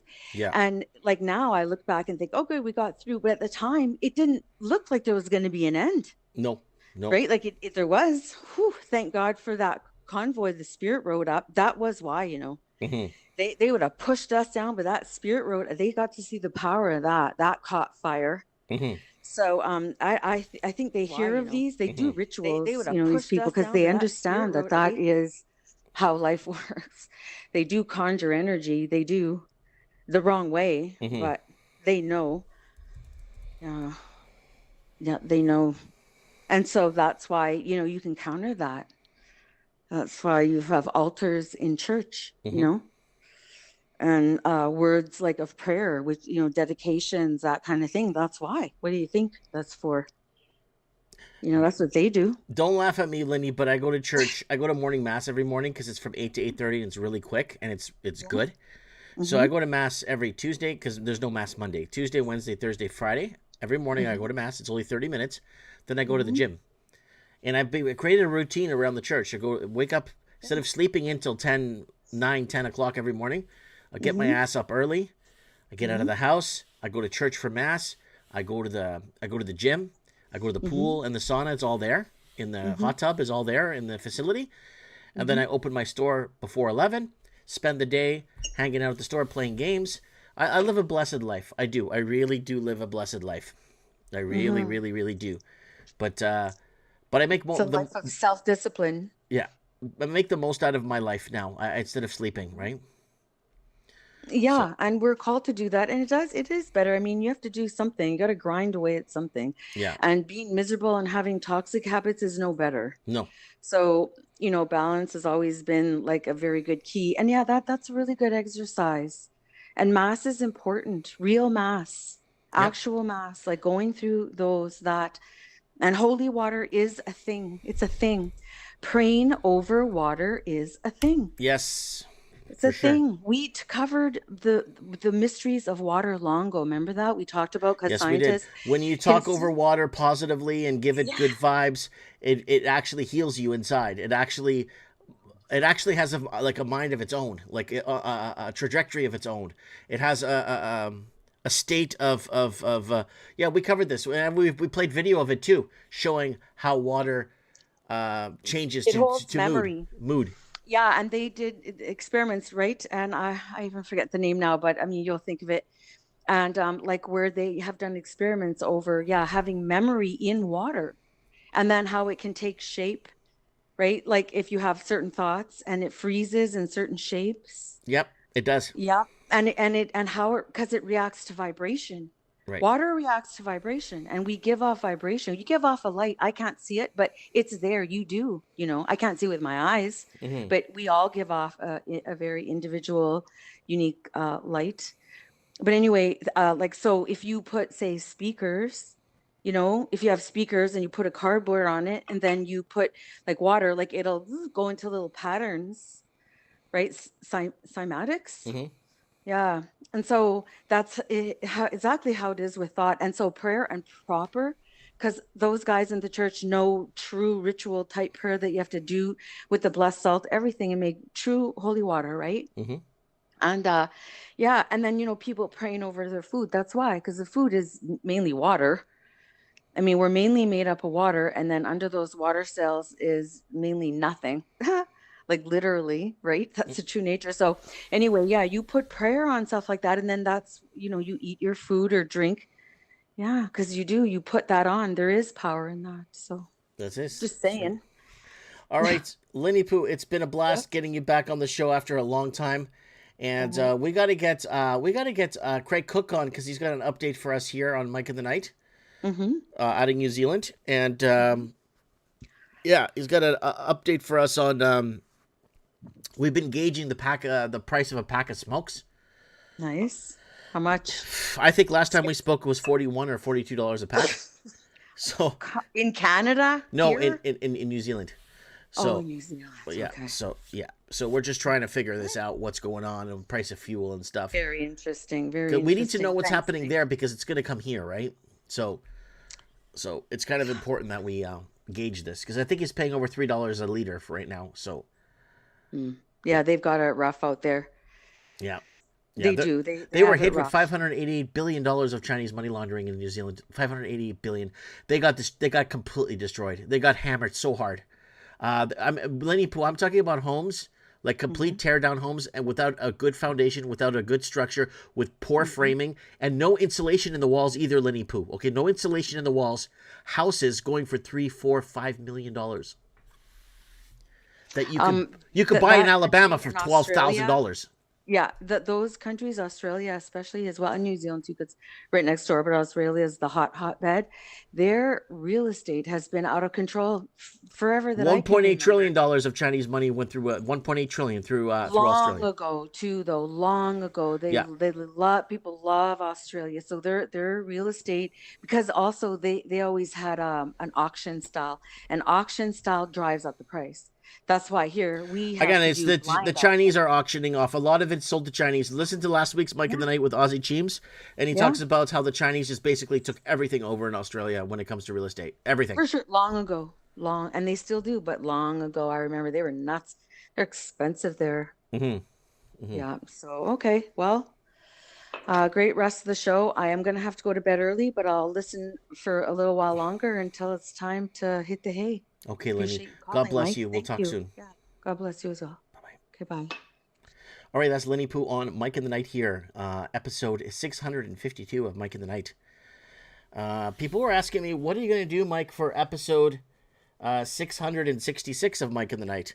I go, a lot of people have asked me this already. Like 20, 30 people have asked me. I'm like, who cares? It's just a number. I'll be grateful to be here with you guys for 666 episodes. So, okay, let's get our boy Craig. I'm gonna bring in Craig. With his song he wrote a few days ago. So let's play Craig's song here.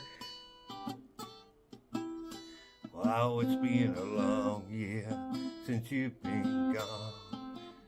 Doing our best trying to carry on. Yeah, it's been a long year since you've been gone. Doing our best trying to carry on. Well, I guess it's a way that this life goes. Everything you love, well, it has to go. Yeah, it's been a long year. Rob's doing well with this little lad. Matt's working hard.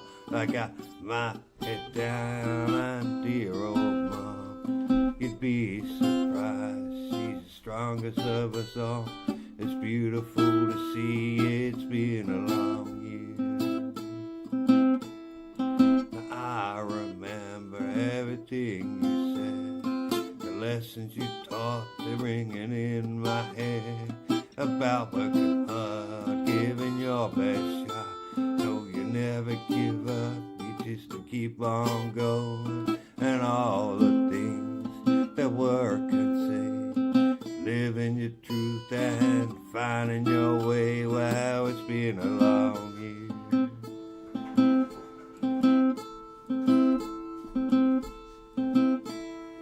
Well, anyway, how you doing?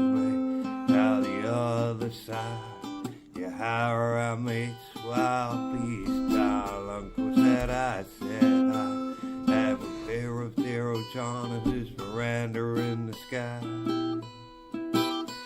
Yeah, it's been a long year.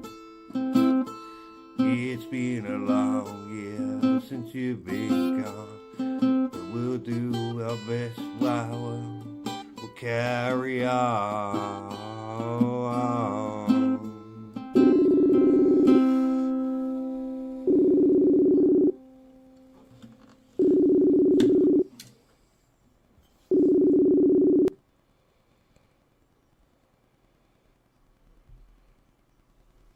Craig? Hello? We're going. Got you on. I can't hear you. You can't hear me? Oh, there you are. There you are. Perfect. Yeah. Yeah, I just played your song right through. I just played your song right through. Yeah, thank you. Thank you. Yeah, guys, I got that song in about 45 minutes. It just came to me. So it's a good one. I know who it's dedicated to. Yeah, it is a good one. Yeah, thank you. Yeah, it's been mulling around. You know how that goes. Yep. Well, what's happening in New Zealand? So gas is, we have regular gas or 91 at $3.35, I think. Your premium, which you probably put in your fancy sports car, that's about $3.60. Diesel's around $3.80 a litre. Holy shit. Shit, man. Yeah. It's chronic. Now the housing. Cigarettes. I want to know cigarettes. Oh yeah. $42 for 20 tailored cigarettes. It's about $80 for 30 grams of tobacco. Roll your own. And beer runs about $2.50, $3 a bottle now. Holy shit. Yeah. Pay attention to what he's saying, folks, because if you're living in Canada, Australia, and the UK and blue states of America, this is coming to a I neighborhood. think in Australia it's the same. I think Australia's Oh the yeah, same. I think Australia's the same already. Yeah. Yeah, in Canada, so you're about $100 for a little box of food. Now the housing really interesting. Linny was saying, I've just echo what she said. Yeah, the houses went to nosebleed levels, and there are people today, Mike, who bought at the peak in 2021, who are now in Auckland, less than 10 kilometres from where I live, who are behind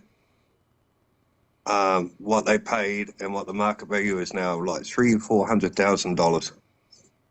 Less. Yeah.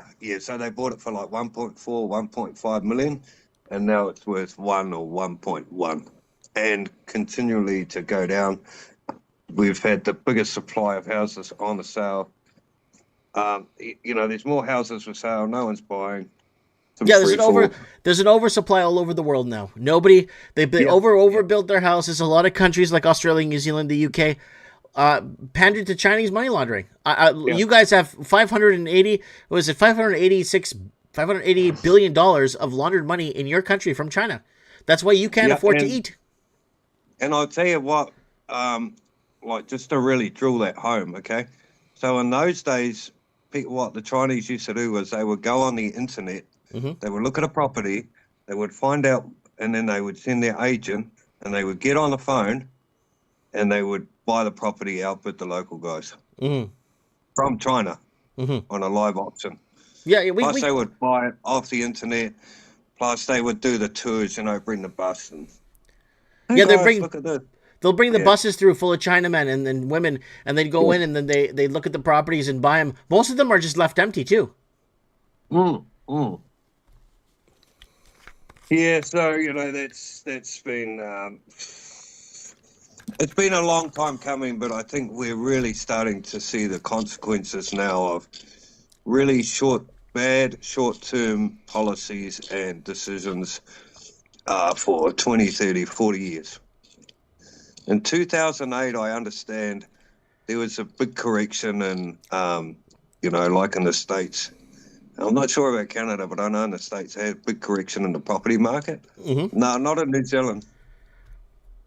This is the first time that I can remember, and even talking to my dad, this is the first time in the last 2 or 3 years that the house prices have ever actually fallen in New Zealand. Yeah. Since probably 1989, to give you an idea. Woo! Yeah, because and so what happened is you've got couple generations where houses just go up. Well, what do you mean? You can't lose money on a house. Buy a house, mate. And culturally, and the banks and everything was just geared up. Buy a house. If you buy a house, and then you don't have a house. What's wrong with you? You're a loser. Yeah. Then they have those house parties where people they have a party. Everyone talks about all the homes they own and how they own and how they made this big financial decision of their lives, and they own their home, and they have 40 years of payments for $4,000 a month. Yeah, well, I was married years ago, and we signed into that, and now I'm not married, and how to kill a marriage? Get married, rush and buy a house. That's the end of your married life. Yeah. I dare anyone. Where we going, honey? We're going nowhere. Can I have some beer? No, you can't have beer because you can't afford that. You go to work. Yeah. We'll go to the shops and go window shopping because we can't afford to buy anything. The housing in New Zealand is nowhere at the standards where Canada and the U.S. is, though. A lot of it, there's no insulation. It's built like crap. It's not even framed properly. Crooked walls, black mold. It's really bad in New Zealand. And those same houses you could buy in the States, like that kind of level of carpentry. You could buy them in Oklahoma and Georgia and Florida, like in more rural areas. You could, but the thing is, those houses aren't $2-3 million, Craig. They're 40 no, grand, yeah. 30 grand. You could pay it off in a year. Yeah. I'll tell you something else. If you buy the building materials from Australia and import it to New Zealand, it's at least 5 or 6 times cheaper. Mm-hmm. If you buy the timber in Australia and put it in a container and bring it to New Zealand, you know, it's like 200 or 300% cheaper. Can I tell you a story, Craig, about the timber in Canada? Yes, go on. You're gonna like this one. I had a friend that built up a home here up in the Coldwater where I live, the Coldwater area. He built a home, big home, and he saved $260,000 in lumber because he bought Canadian lumber from Portland, Oregon, America. Paid the duty. Thing, eh? Paid the Same duty. thing. Paid the duty on it, and still saved 260 grand instead of buying it here in Canada in a forest. I live in a forest. Yeah, but no. Yeah. So, you still there, Craig? I think we lost Craig. Hello? Hey, where'd he go? Craig? Where'd he go? Yeah, I'm here. Oh, sorry, we lost you. Did you walk too far away from the internet? I'm here. Sorry, I'm here. Sorry. Yeah. I'm here. Yeah. Sorry, I was playing with the phone. Yeah, I'm here. Can you hear me, Mike? Yeah, I can hear you perfectly. Okay. Yeah. So basically, Buddy saved 260 grand building his home from Canadian lumber he bought from Oregon and paid the stamp duty. Canadian lumber from Oregon into Canada and paid the importing fees and the stamp duty, and he saved $260,000. What the? Yeah. So, yeah, that's how bad it is. No, so, and then of course, you know, you get all the other problems as well that come along with that. So, what am I talking about? Oh, so you get a whole lot of young people who go into gangs, who don't have relationships. You know, people don't get married now. People don't have babies. Massive violence. You know, mental health issues. It's just sad to see. It's a slow. You know, it's like watching. It's like living through a slow motion train wreck. That's a good way to put it.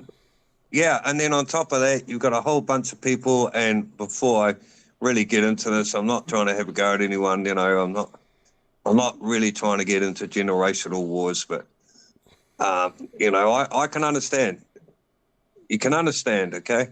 If you grew up in a time where you buy a house for $20,000 and you pay your mortgage and you go to work and you know you buy a house for $20,000, you work 3 days at the garage, you know, pumping gas, and or 5 days or whatever, and then you get a side job and you can put yourself through college, and then 30 years later that house is worth, like you say, $2 million. Well, you think to yourself, well, what do you mean? What are you talking about? It's hard. It was hard for us. No, it wasn't. No, it wasn't hard for you. America's the only place What are you talking about? You know, and I think that one of the frustrations I've had in life, but I've just come to learn to accept it, is the fact that we can't have an honest conversation about that. And I don't know if that's just New Zealand or if that's a global thing. Because this kind of idea, like, oh, well, I worked hard and it worked for me.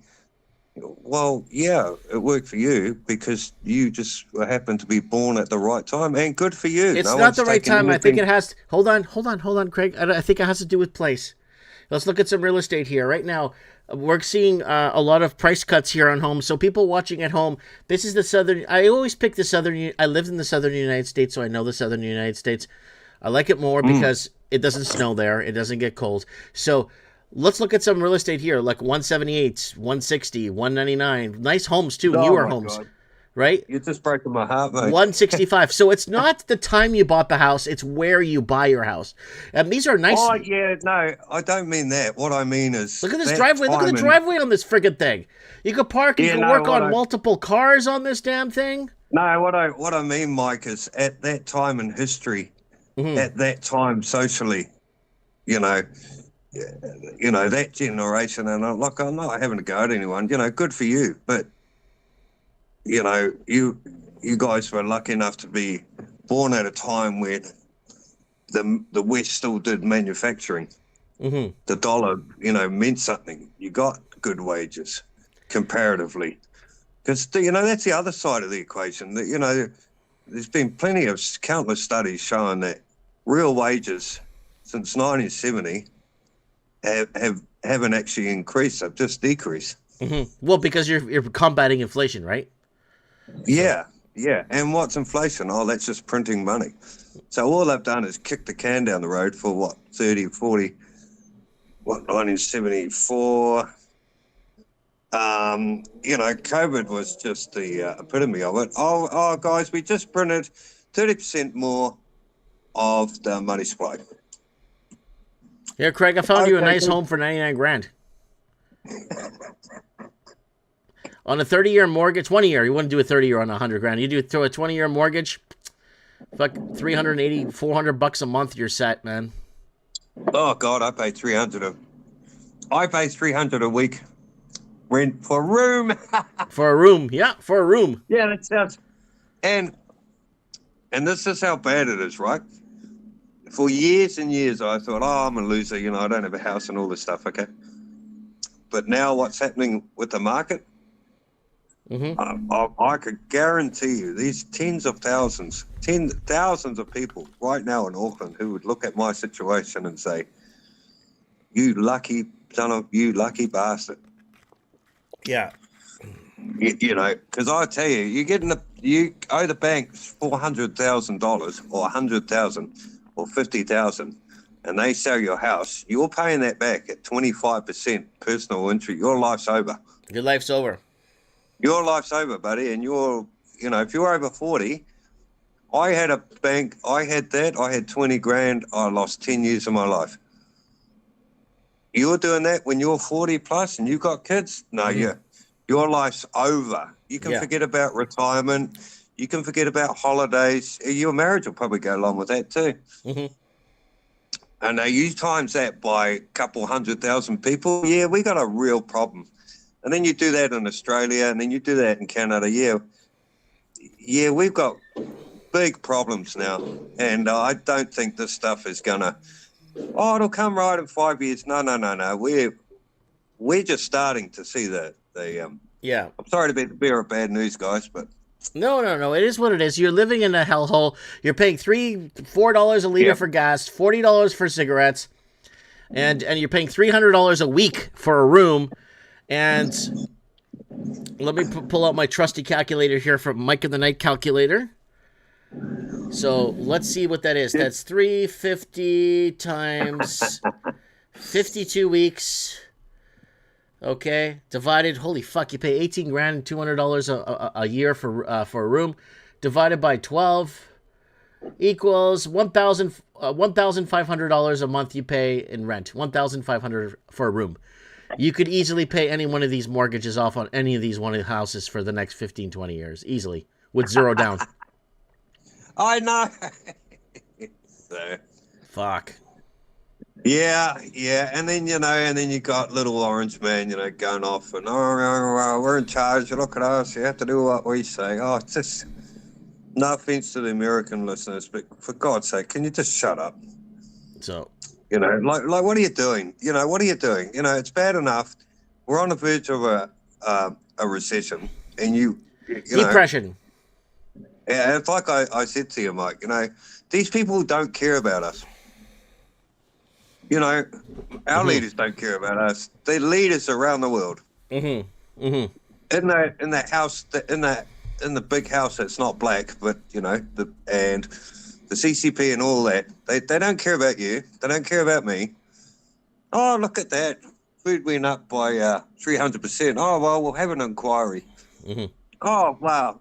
Well, what did we find out? Oh, yes, we can confirm that you actually fucked. And carry on, son. But yeah, so no. Now, personally, I've been working on the music, as you heard. Thanks for playing that. Yep. I've got more songs coming. I've been getting around Mum and the family. it's a lot more appreciation and understanding. Yeah, family's Um, important. Family's important, Craig. yeah. Oh, family's everything. I've noticed that and I've noticed this for a while, when I go to the supermarket, people have a dazed look on their face like, are you serious? That was how much? Mm-hmm. Yep. Um, it's just, I don't know. It's not going to end well. It's not going to end well. Massive mortgage stress here, and yeah, I don't know. And what to during tell you, mate. lockdowns, It's not good. and in New Zealand, you guys went through absolute hell during the lockdowns. Remember? Oh yeah, God, you couldn't go anywhere. You couldn't do anything. You had to be 2 meters apart. You had to wear a dumb mask to get the jabby. And anyone You guys who were says, forced. "Oh, well, you guys were didn't have forced to get take. it," But you guys were forced. I never took the vaccine. None of my family did. But you guys had to for some reason. You guys were like literally with the gun to your head. yeah, they were like you. So if you don't get the jab, you're not going to the supermarket. You can't have a job. You can't get on a bus. You can't go anywhere and do anything. You can't go to the doctor. You, even if you have a job, like I'm a truck driver, right? Mhm. Oh, if you don't have your shot, then you can't go onto site because you have to have your shot and you have to show us, and then they scared everyone like, oh, if you don't get your shot, you're killing your grandma. Yeah, Rachel Madcow was saying that. Come on, you're gonna kill your grandma? Come on, take a vaccine. You gotta Yeah, save people. You're gonna go to a party and kill grandma? They And- locked the whole country down and said, until we get 95% or 90 or 95% of the population taking the vaccines, no one's doing anything. And I'm going to tell you, we know who that was, who, by the way, was so popular, she had to go and live in Australia. Wow, gee whiz. Isn't that interesting? Yes, and remember, I received a cease and desist order not to mention her name on my channel. Yes. Wow. Well, and certainly other people have certainly shown who their true colours, haven't they, Mike? But no, you're a man of integrity. I've always just tried to do the right thing, and I've made plenty of mistakes when it comes to women and booze, but there we go.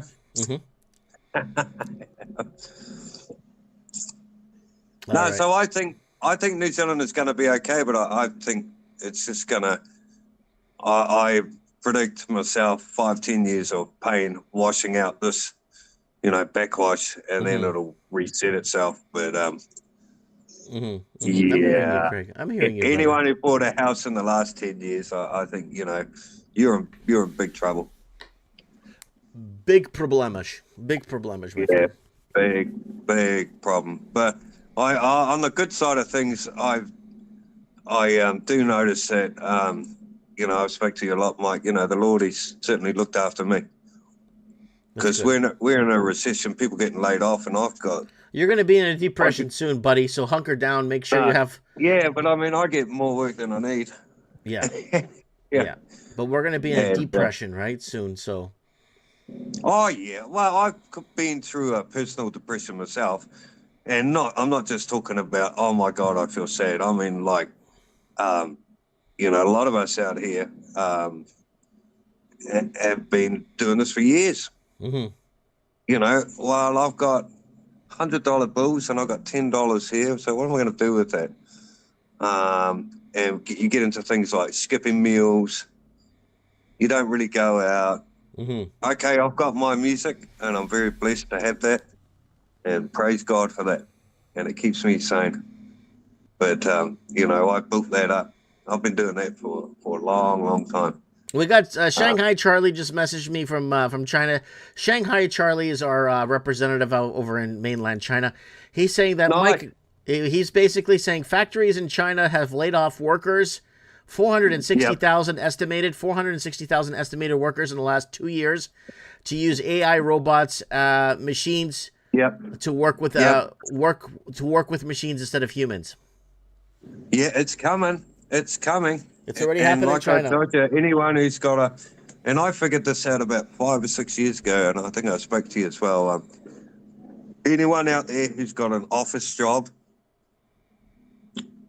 in 10 years or 20 years or maybe less, those jobs aren't going to be there. So that would include, oh my God, just And I have to say this, and I want to say this to people, okay? I don't use AI. When I do my music, I do it myself. All right, it's pretty raw. It's my process.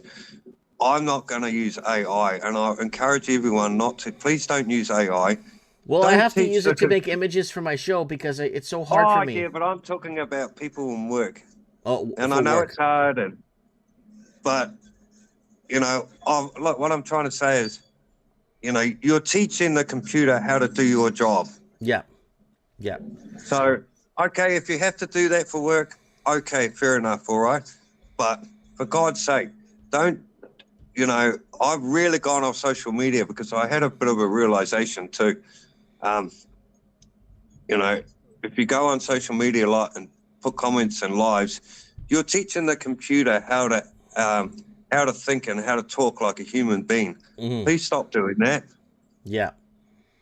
Please stop doing that because it's, you know, I don't want to get too, I think that, you know, these big platforms with their computers and that, why are they giving us this free thing to use? Well, because they're obviously, yeah, they're giving like it. where's that going to end? You know what I mean? Like at some level, you know, people are willingly training the computer to replace them. That's right. Yeah, so I just say that to people. Just be careful with that if you can. Mm-hmm. Yeah. No worries. But no, that's all I've got for you, mate. No worries, brother. Thank you very much for coming on Mike in the Night tonight, and we'll get you back on in a couple of weeks to update us. Huh? Thanks for playing my song, mate. Oh, of course I'll play your song. Of course, Yeah. brother. You have a good one. Good night, and how do people find you? Oh, I'll put my YouTube link in the Chat. yeah, because I'll put now that's on the EU page. I haven't put that up, but I have put some cover songs up recently, about 3 or 4 short videos. Okay, go ahead and give us the link in the live chat, okay, brother? All right. Thank you very much. Thanks, guys, and stay safe out there. Yeah, God bless you, Craig. God bless, mate. Bye-bye. Bye-bye. All right, that's Craig Cook on Mike in the Night. All right, what do you got here? Someone just sent me a reel of a sandwich making machine. Wow, they're just making sandwiches, like literally on industrial line sandwiches. This is crazy shit, guys. Crazy, crazy shit.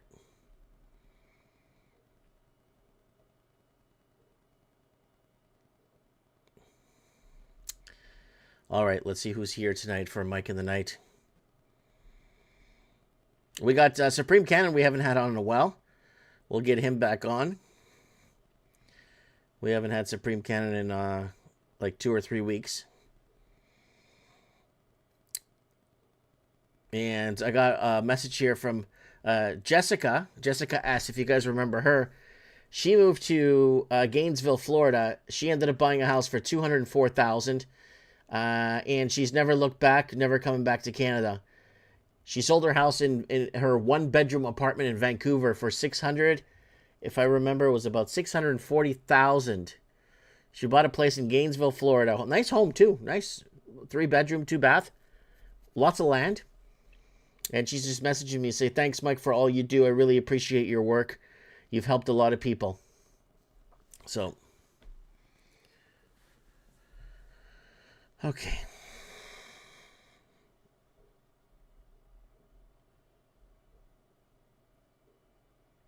All right, let's see if we can get...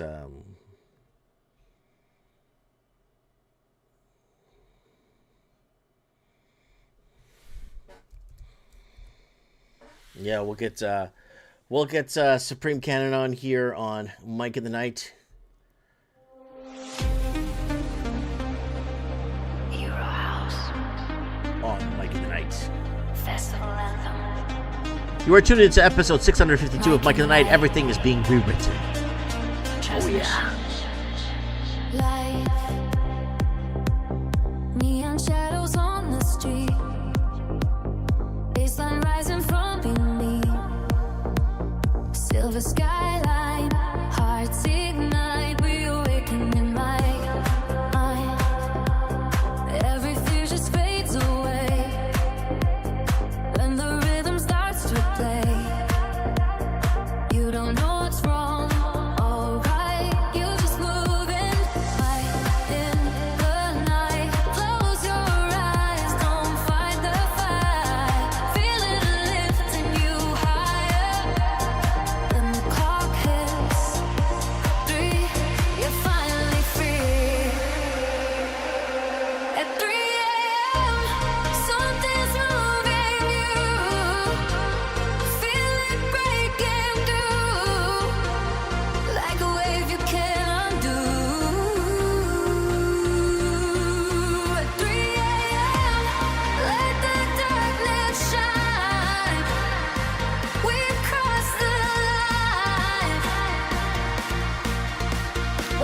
What up, my guy? Supreme Cannon, baby. How you doing, brother? You still there? I think we lost Supreme Cannon already. Hello, hello, hello. Yeah, we can hear you. I can hear you perfectly. I don't know what happened there. I heard you, and then it went dead. So. It dropped down for a second. It's okay. It's just a little drop down. It's a little drop down. Instagram being itself. No, actually, Instagram is pretty nice. Actually, it could be my internet could have dropped. It could have been yours. It could have been, but internet's pretty smooth. It's very. I'm impressed with Instagram's quality. I'm impressed. Once you're connected, it's not bad. But yeah, I don't know. Answering your calls is a coin toss. So anyway, it's working now. Let's run with it. Yes. So how are you, my brother? I am groovy. No complaints at all. Well, it's been a while since you've been on Mike. Well, it's been like 3 weeks since you've been here. So probably. Yeah. Oh God. So we got data centers to talk. What do you want to talk about tonight? We got data centers. We got whatever fucking virus is out there, and the Ebola now, and some other shit, and some bullshit war, and more bullshit war, and more proxy war, and it's churches burning all over the place. Yeah, it's full court press, man. They've cleared the benches a long time ago. They are going for it. Yeah, they are going for it. But I think part of the reason they're going for it is because things are not on schedule. Mm-hmm. Because it's in your face. It's so in your face, right? It used to be insidious. It used to be subtle. It used to be something that slowly over time, the boiling frog. I mean, pick your metaphor. Now it's not. Now they're in your face. Just constantly. You must submit. You will be assimilated.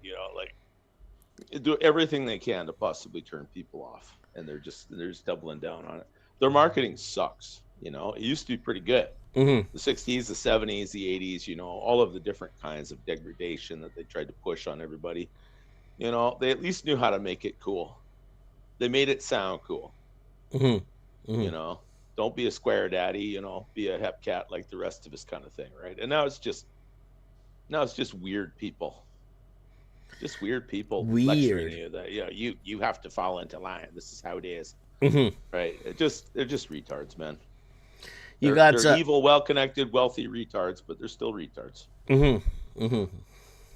But I don't know what the heck is going on, Supreme, because there's so much. We're being pulled on every front. They're purposefully pulling us on every front. We know they're pulling us on every front, and it's just not a damn thing is being done about it. It's just getting worse, progressively worse. Yeah, it is. Well, in the end, that's what we've been talking about all these years, Mike, right? It falls to us, right, to do what we can to stay out of the way while this nonsense is going on. Right? Like that's what they don't want, right? Like we are trying to create a hive mind, a think tank here. That's always been kind of the theme, I think. Mm-hmm. So that we can take actions to just stay out of the way while the steamroller's going through. Right. Because most people, I don't say that to be elitist. We've all been in that position at various times in our life. Mm-hmm. The older you are, the more you can relate. There was a time when, you were just as unaware as everyone else. Yeah. But, really all you can do, the first thing you can do and must do is protect yourself and those you care about. That's right. Do the best you can. Reunite with family. Reunite with family. Tribe up. You can't possibly think of everything, and even if you could, you can't possibly do everything. And you can't implement it all too. Yeah. It's tough because okay, well, I should move to the States. I should have 5 years worth of food. I should have a decommissioned Soviet T-72 pointed down the driveway in case the mob comes, whatever. Like, there's always something. Oh crap, I forgot this or that. I mean, you do the best you can. That's all. Mm-hmm. Because if you've thought about it at all and done anything at all, you've done more than 95% of the people around you. Right.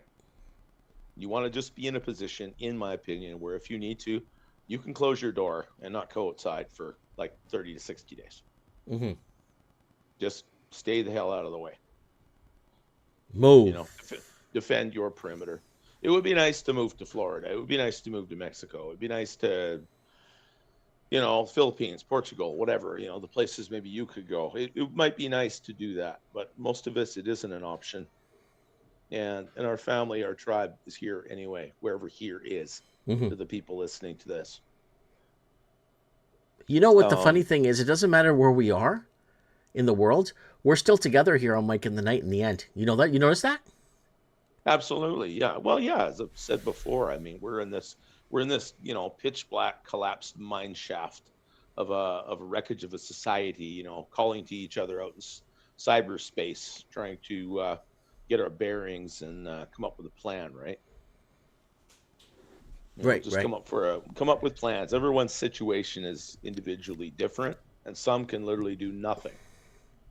And that's, and it's not your fault, like the whole point of all of this is to remove your options. Right. And for a lot of people, yeah, there aren't a lot of options, but you do what you can. There's no such thing as not being able to do anything. Right? Go to the case lot sale and get your favorite soup and stuff it in the back of the closet or something. Do something, don't do nothing. We're not going to vote our way out of it. And you know what? Most of us aren't. No one's coming to save us. No, I mean, we are the cavalry. It's not fun to think about. But I noticed that in the United States, when I lived in the United States, I noticed that it was left to the people more than the government. Like if there wasn't a problem in a community or a town, most people never called the police. They just took care of business themselves type of thing. Yes. I remember they fixed a pothole once. It was a giant pothole. They called the city. The city, said they'll be there in 4 days, which is not bad because in Canada it takes 4 years. But sure. A couple of Latinos got together. The guy got his jackhammer from work, the big one to break the concrete, broke a couple of loose pieces around. They cleaned it up. They brushed it up. They came with a leaf blower, blowed it out, got the proper stuff, and then the other guy had a presser to press the asphalt in properly. And I watched them do it. I'm like, wow. Like, this is amazing how when people just get together, like, they leave it to themselves, they fix the problem, and it's done, right? But here, because we pay $4,000 or $5,000 a year in property tax, which Florida abolished property tax, by the way, we pay $4,000 or $5,000 a year for. I pay $5,000 a year for a 2-stoplight town, okay? And we demand that these potholes get fixed and not stick around for 2-3 years. You know what I'm saying, Supreme? But I don't know. I'm just getting this real bad vibe.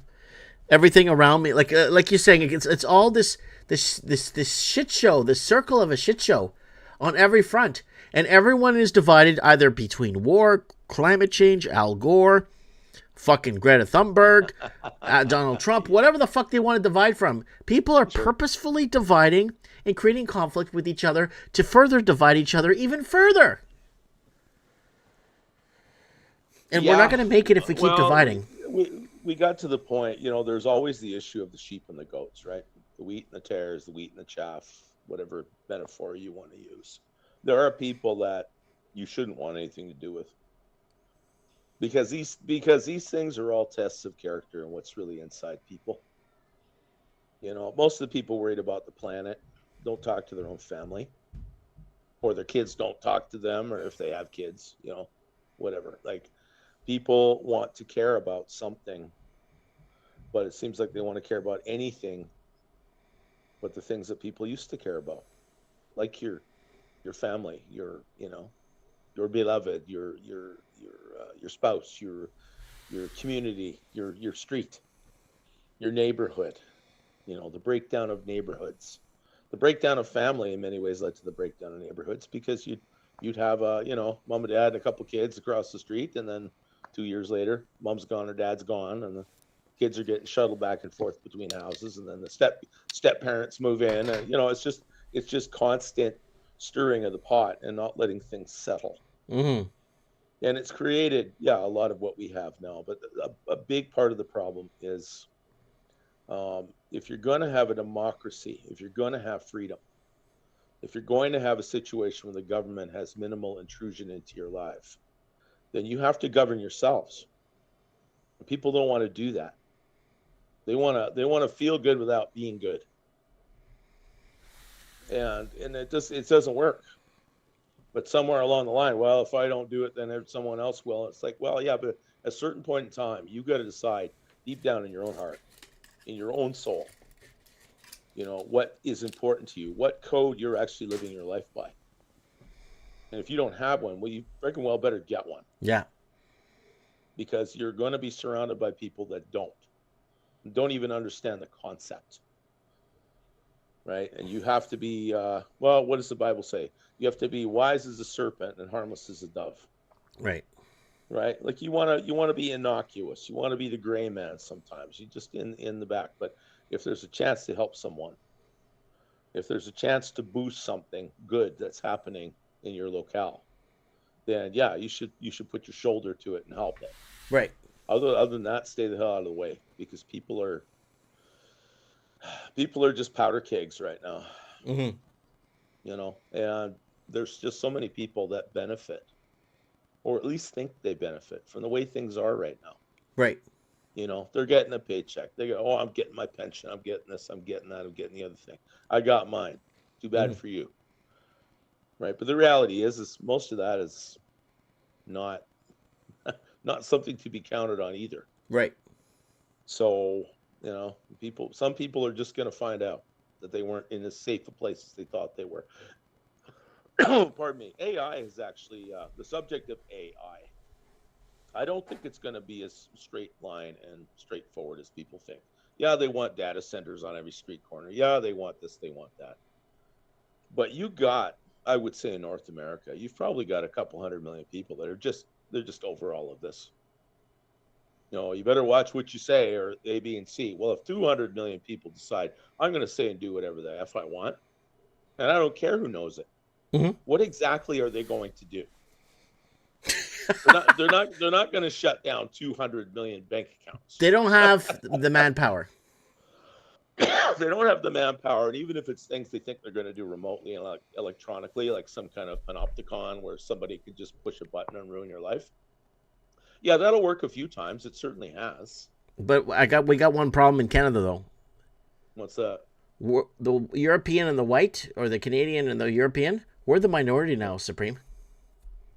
Yeah, well, it took about 30,000 British redcoats to colonize India. I'm not worried about being. We got taken down. Oh, yeah, I see a spinning wheel here. Okay, it looks like we're back up. Okay, yeah, I saw the spinning wheel on your screen there for a second. Yeah, I mean, yeah, there's always a black pill, but the powder inside can be white. Like it's not, it's not hopeless. It's never hopeless. It's just not true. And the idea that these people have got everything puppeted and we're all puppets and there's no hope and they got it all figured out. No, they fucking don't. They do not. They try to play the odds. They try to influence outcomes, right? And then play whatever side, because they don't really know who's going to win. They don't even know if they're tricking or treating. No, I don't think they know if they're tricking or treating. There's so many competing interests, even among these so-called elites. There's so many competing interests. I've always used the analogies of Game of Thrones or the Wars of the Roses, right? You've got these people that live at a higher level than we do, much higher pay grade, that are in these, blood sport contests for ultimate power. And our job as the people that are not at that level is to stay the hell out of the way and don't get caught under the steamroller. It sounds simple, but it is simple. It's not easy, but it's simple, right? But it involves you having to think. Right. Okay, what might happen? You need a certain amount of situational awareness, and that's what we're here for. Right. We're trying to boost and help each other situational awareness. How really are things going? Are the people in charge wanting to dictate our lives and control everything? Of course they are. Of course they are. That's never not been the case. Even when times were quote unquote better, it was never not the case. There was always someone jockeying for power. Mm-hmm. But the problem is it's like any other kind of bureaucracy. Eventually, you got people at the top. The only reason they're there is because they know how to work the system. It's not because they know how to do anything else. Right. You know, they can't run a lemonade stand, but they think they're going to run. They think they're going to run the world. Humongous, Lord Humongous. Hello again. Unsustainable data centers. Yeah, yeah. Like they've built a bunch of these already, and the counties or wherever they've located them won't let them plug them in because they take the grid down. You know what these remind me of? Back in 2013, 2014 on the channel, we were talking about these fusion centers, and these fusion centers take all the police data, government data, all kinds of data, and basically they used these fusion centers to bring all your information together. And this was back in 2012, right? Way before AI. Yes. I got a $10 super chat here. The only reason why we're not down and out is the politicians and the bureaucrats don't work to live in the lights out world. They think the Chinese government will provide for them. They lose everything first. Yeah, I don't disagree with that. Yeah. Now there are people in that melee who understand how things actually work. Mm-hmm.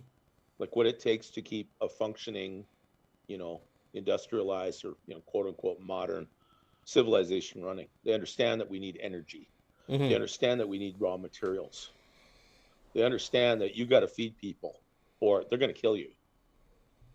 You can't control people with food if you don't have anything to give them. Right. Right. That's the thing about bread and circuses. It wasn't because it was this clever new idea. It's because the Roman elites had run out of ideas. Mm-hmm. And they couldn't be bothered to think of new ones. So I'll just give them bread and circuses. They'll never revolt. Yeah, well, where's Rome now? Yeah. Long frickin' gone. Okay? Bread and circuses broke Rome. And that's what's happening to us too. All by Masonic design. Up to a point, Lord H, I think that's true. But the people who designed it have been dead for over 100 years. What did Lord H say? All by Masonic design. Okay. Yeah, I don't disagree with that. But Albert Pike has been gone for 120 years. Yeah, these were people at the time. They got the first march on new media, right? Like the Hearsts, Mm-hmm. right? Publishing and radio and eventually television, right? The Ted Turner. I see Ted Turner just passed away here recently. They had. They were the first out the gate with this stuff, and there's no doubt they were able to manipulate a lot of people. But eventually you wound up with competing narratives and the internet. I mean, the thing about the internet is it seemed so ominous because now it meant worldwide surveillance and worldwide misinformation. But in case you haven't noticed in the last 10 years, there are a lot of people like us who are fully aware of what's going on, and they weren't supposed to be. Mm-hmm. These people got lazy. They just got lazy. They weren't paying attention. And they were completely blindsided. Yeah. Like we're talking about the great grandchildren of the people who conceived these things. We're talking about a bunch of trust fund babies. But a lot of them don't care, Supreme. A lot of these trust fund babies don't give a rat's ass. No, they don't. You know what? They probably don't want to be involved in this either. They just want to, like I say, they want to get high. They want to get rich, get high, get off, and get out of town for the weekend. Yeah. Not necessarily in that order, but that's what they want. They don't care about any of this. Ted Turner had the best channels back in the day, TNT and TBS. Yeah, I remember those days, 35, 40 years ago. Yeah. I love watching wrestling. Yeah, I remember TBS, Superstation WTBS back in 1980 or so, when I first had access to cable as a young baron. RC Lemereau saying Pierre Poilievre is a Freemason Grand Master elect. I don't know. Who cares? It could be. But is he fooling anybody? He's obviously, he's not even. If he's one of them, then he's not even controlled opposition, right? He's representing himself as opposition when he's really not. You know, he wants to develop resources, but he doesn't want to do anything about the millions of people that have been flooded into this country that have driven up the price of everything. So he's not fooling anyone, right? And the other guy, I mean, he's basically bribed 4 or 5 of Mr. Poiliev's MPs to cross the floor, which is a direct flouting of the will of the voters. Yep. So I don't. If you want to cross the floor and be a liberal, then drop out and rerun as a liberal. Don't do fucking shit like that and screw around with people's lives. Well, yeah, I mean, we're just watching them do it. How is this different than when we were watching the 2020 election, Mike? Yeah. And we watched the count stop at 3 a.m. in 6 different states simultaneously. Yeah. Right? Like, don't you think that there were, at the very least in the United States, 75 or 80 million people watched this happen in real time and understood what was happening? Like, Washington has been pretty much a lame duck since that time. Yes, it has. You know, like, I mean, even with Mr. Trump in charge again, and all the rest of that, I mean, the agenda that he did at least initially try to enact, they've made it impossible for him. I'm not entirely convinced that whoever's in the White House has much say in anything. Yeah. You know, but that being said, it's not true that they don't have any say. They can't all be controlled, otherwise there'd be no need for the you know, why did JFK get whacked?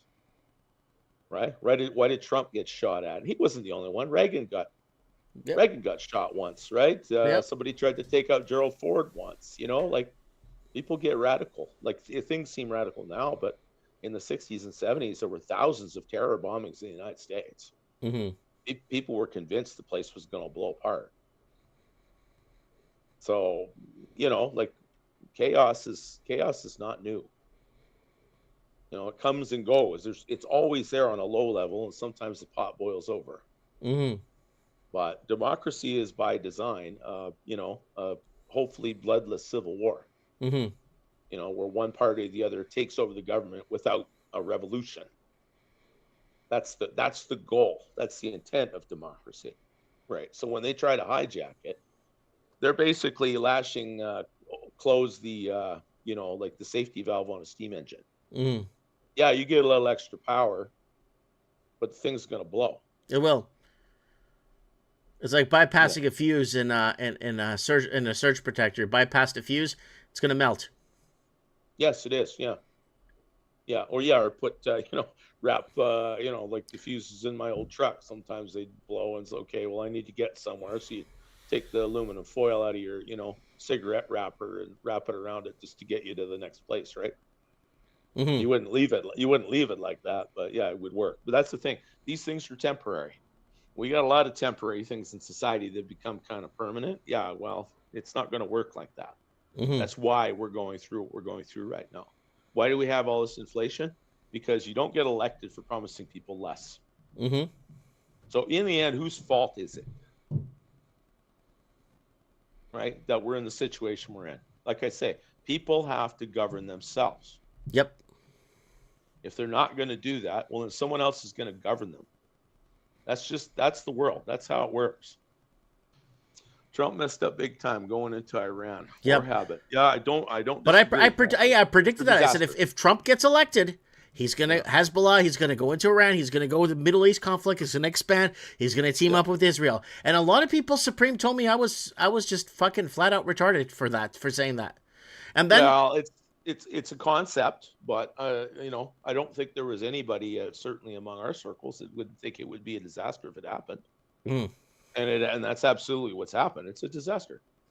And I said in that video that they won't win the war. It's basically set up purposefully. I said this back in 2023 for North America to take control of retake control of the energy and the Caribbean, right? And that's why Venezuela and areas like that are being targeted. Yeah, but I mean, so far it hasn't really profited America that much. No. Right? Like that Valero refinery that caught fire. Well, that was handling the heavy oil from Venezuela. Now, I don't know if it's completely shut down. They're big places and fires happen. So, but you know, it's, you know, the price of gasoline, and maybe that's why they took the Venezuelan oil, because they knew they'd be going into Iran and disrupting everything. That's right. I don't know. But they're I'm also just- getting that gold throwing from out. the Guyanese border that we also talked about too. The Guyanese gold border of Venezuela. There, that a lot of that gold is being shipped raw into the U.S. Right? Yes, it is. Yeah, there's a problem right now, and there's a couple of guys at online or YouTube coin dealers. Guys that sell bullion and rare collector coins and things like that, and they've got a bit of a problem because there's only two major refineries in the United States, Asahi and Metalor, that can produce the London standard 1,000-ounce silver bars. Mm-hmm. And apparently they must have gotten a deal from someone that they couldn't refuse to take basically doré like raw material from Mexico and Peru and such, and process it into bars. So some of these short positions that we've been talking about for decades, Yeah. some got called on them, and they're still trying to clear them out. Because people have been trying to sell their 90% less silver in some of these shops, and they can't take it because they're jammed up solid, and these refineries just aren't taking anymore right now. That's a disaster in the works. Yeah, it's a perfect storm. They're trying to work their way through the disaster from the looks of it. Yeah. In the meantime, silver popped back up to $78, and this is the thing. I mean, gold's at $4,500 US an ounce. Yep. And silver's at 78 today. If you had told me exactly 12 months ago that we'd be in this situation, I'd say, I'd like to see it, but it doesn't seem like it's going to happen soon. Mm-hmm. Well, it's 6 months in the rearview mirror now. Mm-hmm. Like that in and of itself is a new world. Like something has definitely changed here. Yep. Like there's too many holes in the dike, and they don't have enough fingers to plug them all. Nope. Right? Like we're at a point now where the U.S. either has to, hyperinflate and let the dollar blow up, or let the bond market, let interest rates go up and blow up the bond market. Mm-hmm. Right? So they're going to save the bonds. So printer is coming for sure. Printer goes blur. Yeah, that's what the wars are for. Okay, well, we can't fix our own problems. I think this is why the U.S. starts all these wars or gets involved in them anyway, because it's easier to blow up somebody else's country than to try to change anything in Washington. Mm-hmm. It's just impossible to do past a certain point. Mm-hmm. They just get pressured to the point where, okay, we got to do something. All right, well, we'll bomb Iran, I guess. Exactly. All the presidents that were, the drums were beating to, bomb Iran for over 40 years now. And they finally got pressured into doing it. But I think it was pressure. Mm-hmm. I don't think Trump wanted to do this, unless the thing about Venezuela is sew up that oil first, and then if Hormuz gets shut down, at least the U.S. is not going to spiral like everyone else is going to spiral. Right? Yeah, and that seems to be what's happening. Yep. Yeah. But I mean, the U.S. is losing a lot of face in a lot of the world over this because, the assumption is they go in and they just stomp on Iran and, wipe their feet on them on the way out the door, and it hasn't happened. Mm-hmm. It's just not happening, right? So you've got provocations going on between Russia and Ukraine again. You've got the Middle East is the sputtering fuse to the powder keg like it always is. Mm-hmm. And now you got Iran, which so far is still standing. Mm-hmm. There's, like I say, there's a lot of people that have way too much hubris, considering how little success they've actually had in the last 30, 40 years. Mm-hmm. This is, to me, this is some people that saw this as their last chance to grab the brass ring. Yeah. And they're absolutely throwing everything into this. And I think it's been that way since 2020. I think, Agenda 2030 and all that, I think is a red herring. I think they've already taken their shot. Yeah. And it didn't work. So now they're, doubling down and tripling down and everything else. And it's just moving against them more and more. So in the end, it's going to get to the point. It doesn't matter who's in the White House, who's in Ottawa, who's in Brussels. These things are just going to take on a life of their own. Mm-hmm. There's too many power centers that are heavily armed and are familiar to Western financial tricks. Mm-hmm. They have big piles of gold. They have, Tether. They've got, Chinese yuan, whatever it is they're using to, because they've been through this. The Chinese have experienced this firsthand. The Russians experienced it in the 90s. Mm-hmm. Iran, well, they just wanted to get rid of the guy that was in there that the CIA put in 53. And as soon as they threw him out, well, then, Washington got Iraq to attack them, and they found themselves in an 8-year fucking bloodbath of a trench war, right? Plus sanctions. Mm-hmm. So, so there's a lot of people that remember very well. They remember very well how things were. Yeah. Iran war is fake and a setup. I need to see more. China gets cheap discounted oil from there. Yeah, I don't disagree with that. Black market petrol. Yeah, and just lets the USA stomp on them freely. China doesn't want to go to war. China wants to make business, make money. And if they can't get the oil out through Hormuz, well, they just completed a rail line. They can get it out that way. Yeah. It's, this is, Iran is a key piece of both the Belt and Road and also of the Russian north-south transport corridor as well. Mm-hmm. Right. And so if Iran goes down, it's not necessarily the end of Russia and China, but the old, Anglo-American Mackinder Heartland strategy, they get to knock a couple of pieces off the chessboard if they can make Iran fall. Mm-hmm. But Iran hasn't really been an ally of Russia or China. Mm-hmm. Right. They just, at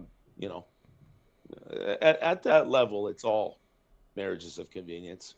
Mm-hmm. It's not like Russia and China are best friends either. It's just they've had such common cause, especially the last 20 years or so, that they've integrated their economies quite a bit because they can provide each other with things that the other needs in case America manages to, screw them over. Right. Oh, take care. God bless. Nice to see you again on here. Yeah, but yes, the Iraq War. A lot of it was backroom dealings, phone calls. Halliburton. Yeah, Halliburton probably. Yeah, but Washington and Tehran. Yeah, last year, they were definitely exchanging calls before that quote unquote, hit on their nuclear bunkers and whatnot. Yeah, that was definitely all coordinated. But but you have this little fly in the ointment, that little piece of real estate in the Eastern Mediterranean that has its own agenda, and its prime minister who is trying desperately to stay out of prison and will blow up the world if he has to keep it from happening. I don't see North Korea being too much of a threat. They've quieted. North Korea has weirdly quieted down in the last 2-3 years, right? Yeah. Well, the thing about, they don't have to rattle their sabers so much because now that they've got a trade deal with Russia, I think they've got some arrangements with China as well. Mm-hmm. Now that his people aren't starving anymore like they were 20 years ago, Kim Jong-un, he doesn't have to be so concerned about deterring. Well, first of all, the deterrence, just keep himself in power. But second of all, the deterrence against, against America, against the West. Mm-hmm. Right? Because the fact is, the West has basically disarmed itself the last 20, 25 years. And what stockpiles they had, well, they got all burned up in Ukraine. Yep, majority of them has. And everyone knows it now. In America, there's people in the White House that they're not even hiding it. Like they say, yeah, we're just about out of everything. It's going to be years to rebuild it. Now that could be kayfabe to, so because they've got some other sneaky thing in mind.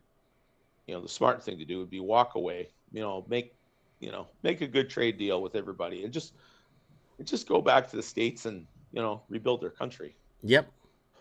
The infrastructure's there. The highways are there. Everything's there. All they have to do is just there. Yeah. Just a new coat of pavement and clean up the crime and the fraud or whatever. But there's too many people that would rather there be a war overseas than them have to face accountability at home. Mm-hmm. That always seems to be part of it too. These things come along to cover somebody's tracks. Yeah. And it's just not working the same way now. And part of the reason it's not working is because you've got more and more people who are becoming steadily and irrevocably impoverished, and they're very, very angry about it. Mm-hmm. You know, what good is a panopticon where you can keep an eye on everybody and monitor everything they say when the only thing they're saying is how to figure out where you are so that they can shoot you? Yeah. You know, I don't think this is one of those monkey's paw ideas that these people have. Yeah, we're going to get this complete surveillance system. Then we can control everything. And it's like, yeah, you're going to realize, yeah, once you turn that thing on and you get the chatter from everybody, yeah, you're going to be a little horrified. Yeah. Because they know exactly who you are and they know exactly what you're doing. And you'll be lucky if you survive it. Yeah. So they wouldn't be building bunkers in New Zealand and then the Rockies and then Hawaii if they really thought they had it all under control. You know, like they have bug out places too. Yep, they do. And some of them are probably even more secret than we imagine, because who's going to protect them? Good question. You think the security companies that they hire to, you know, provide executive security for them, if their families start starving and start dying off, you think these people, you know, walking around you carrying guns, you think you're going to be able to trust them? Yep, that's a good question. Yeah, no, they've pushed it too far. They've already gone too far. Yeah. So they got a choice. They can reel it in and, you know, go to ground and go dormant for another 30, 40 years and try some other angle, or they can double, triple down and see if they can push this through. Right. And they're foolish enough to try it, I'm afraid. Just looking at the comments here, and yeah, I'm going through here. Yeah. See what everyone else has to say. Man, I'm going into my third hour. Man, this show flew by so fast tonight. Yeah, I came on. Well, Craig was talking. I came on about 20 to 8, and yeah, God, it's gone fast. Yeah, it's flying. Tonight's flying, folks. Excellent episode of Mike of the Night tonight. Yeah, I'm pretty happy with tonight's episode. We did really well. I didn't freak out so much. Everybody was pretty low-key and calm. Everyone's having good time. Sure. Right? You got almost exactly 100-man army on here right now, so that's great. Well, no, we have more. Across everything, we're like at 743. Across all 13 platforms. Yeah. So. Yeah. No, it's going great. It's going well, yeah. Yeah, I don't think we have many on Rumble. America, Let me check Rumble. Canada. We have nobody on Rumble. Well, we have 36 on influence, Rumble. I think we have 2 people on Kick, and it's the other ones, right? Right. Yeah, you've got Restream. So we got YouTube here. Good. Get the word out. Yeah. I want to give a shout out to just briefly, as we're getting close to 0 hour here. I want to give a shout out to Lord H. Lord Humongous. Lord Humongous, welcome back. It's great to see you here. Going through a tough time, and it's Memorial Day today. Yes, it is. So if you guys, if any of you have dealings with them, please kick them a little something if you can afford it, and get them through a bad patch. He's going through a bad patch. If you got a chance, Lord, post your Cash App on here. Oh, he's got. I don't have Cash App though. You don't have Cash App. No, I meant he could put a link on. If they can't post links, well, he could post links. I don't care. I'm just saying I don't have Cash App though. What happened to his what do you call it? Well, he had PayPal and Subscribestar, but it's been so long. He said he couldn't get to it. Anyway, he could speak for himself on that. Be sure. No worries. Yeah. Lord, I haven't forgotten about you. It's been a couple hours. Well, maybe I'll call you after the show, and we'll see if we get something teed up for you, buddy. Get you through. You through next few days, anyway. Yeah, I appreciate it. Not much of any of us can do here, but yeah, if any of you can know how to contact them or can contact them on here, help them out if you can. Yeah. No, I have no problem helping them out. It's hard everywhere. None of us are having a good time, guys. But yeah, let's try to get each other through the worst anyway. Well, if you find a way to get through to sending them something, let me know how you do it. Okay. Sure. Yeah. Well, I guess you can get Cash App on your PC. I'm the same way. Like I got PayPal I use occasionally. I Mm-hmm. try not to have like Venmo and Cash App and all that because it's just another way for Leviathan to get more data and get his fingers into you and whatever else. But Yep. if there's just no other way, well, there's always email, I guess. But yeah, we'll figure it out. Mm-hmm. Mm-hmm. So anyway, we're coming up to 0 hour, buddy. It's nice to interact with everybody. It's good to see you here. Yeah, the people in charge, they have troubles too. They have things keeping them up at night. There a is. lot of it is how to control you, and the reason it's keeping them up at night is because they're having a hell of a time figuring out how to do it. That's right. Because we all kind of know things now that we weren't supposed to. Right? These people got lazy. They got careless. They got greedy. Mm-hmm. There's always an omerta. There's things that you don't discuss. Right? That's the thing about being a Mason or, the Moose Lodge or whatever, right? Is there's always omerta. There's always things that you don't discuss, you don't talk about. They're strictly, Cosa Nostra, our thing, Mm-hmm. right? Privileged information. But you've got people who are don't care about that. They Yeah. don't care about honor. They don't care about loyalty. They don't care about things that are sacred. Right? If they see an opportunity to get leverage, then they'll use it, and they'll throw each other under the bus Yep. If they have to. if they have to get what Fauci's they the want. first to fall. Fauci's the first to go. Yeah.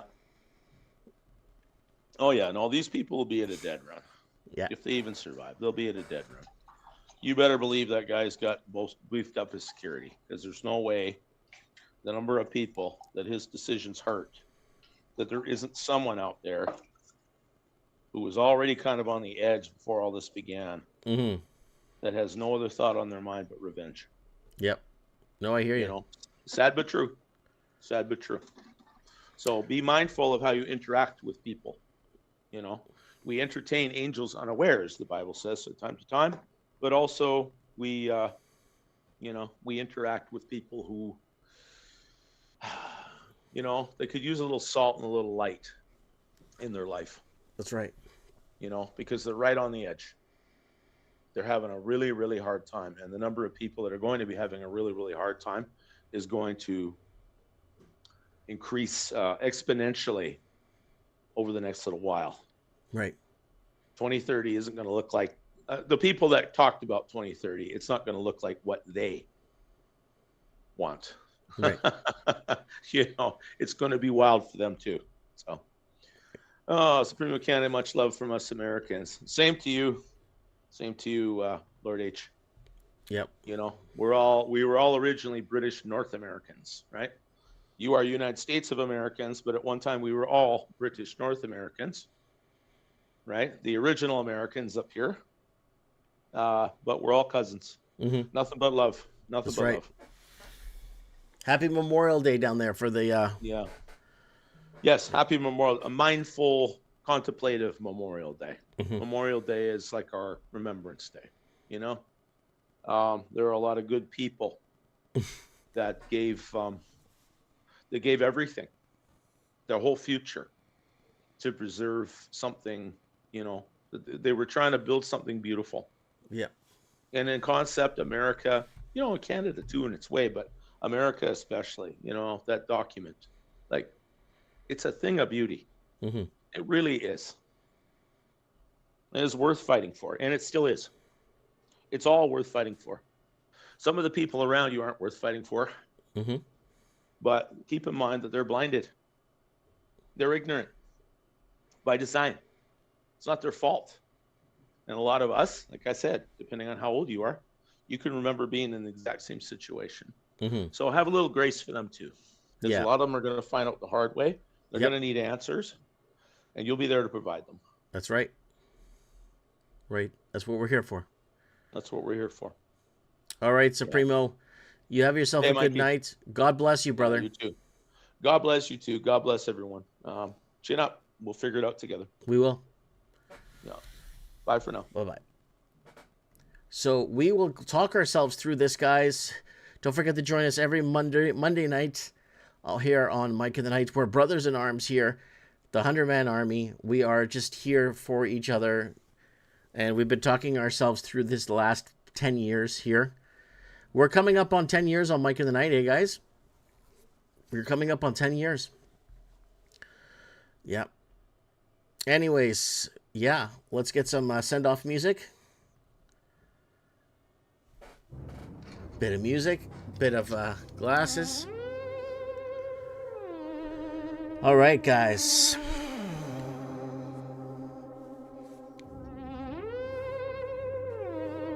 Transmission intercepted. Thank you, Lord Humongous, Robert Keegan, thank you.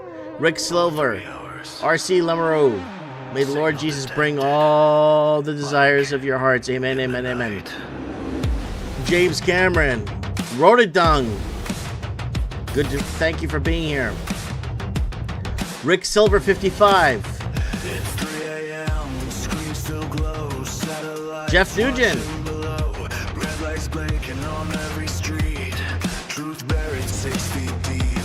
Paper signed and quiet. Rip Torn. rooms. Deals made under crescent moons. Boobies. Digital chains you never see. Craig Cook. Something in you wants to break free. They say it's safe. They say it's fine.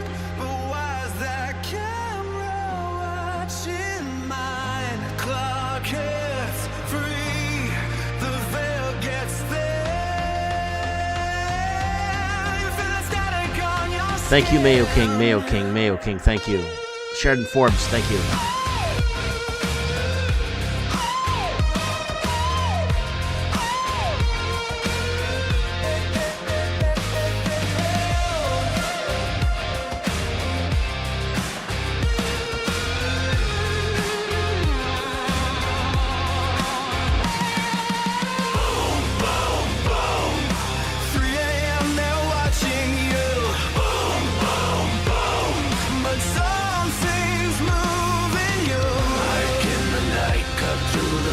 Baseline truth, all at your fires. No more silence, no more talking. I have spoken.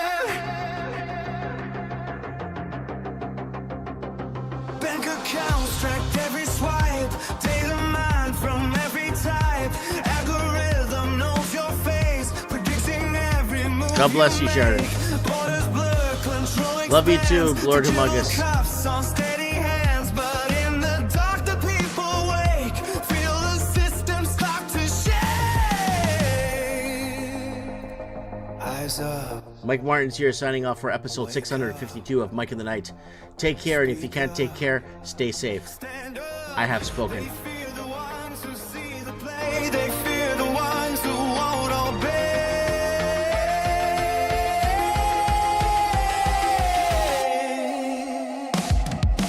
Fight, fight, fight. 3 a.m. That's when you know. Fight, fight, fight. The quiet truth begun.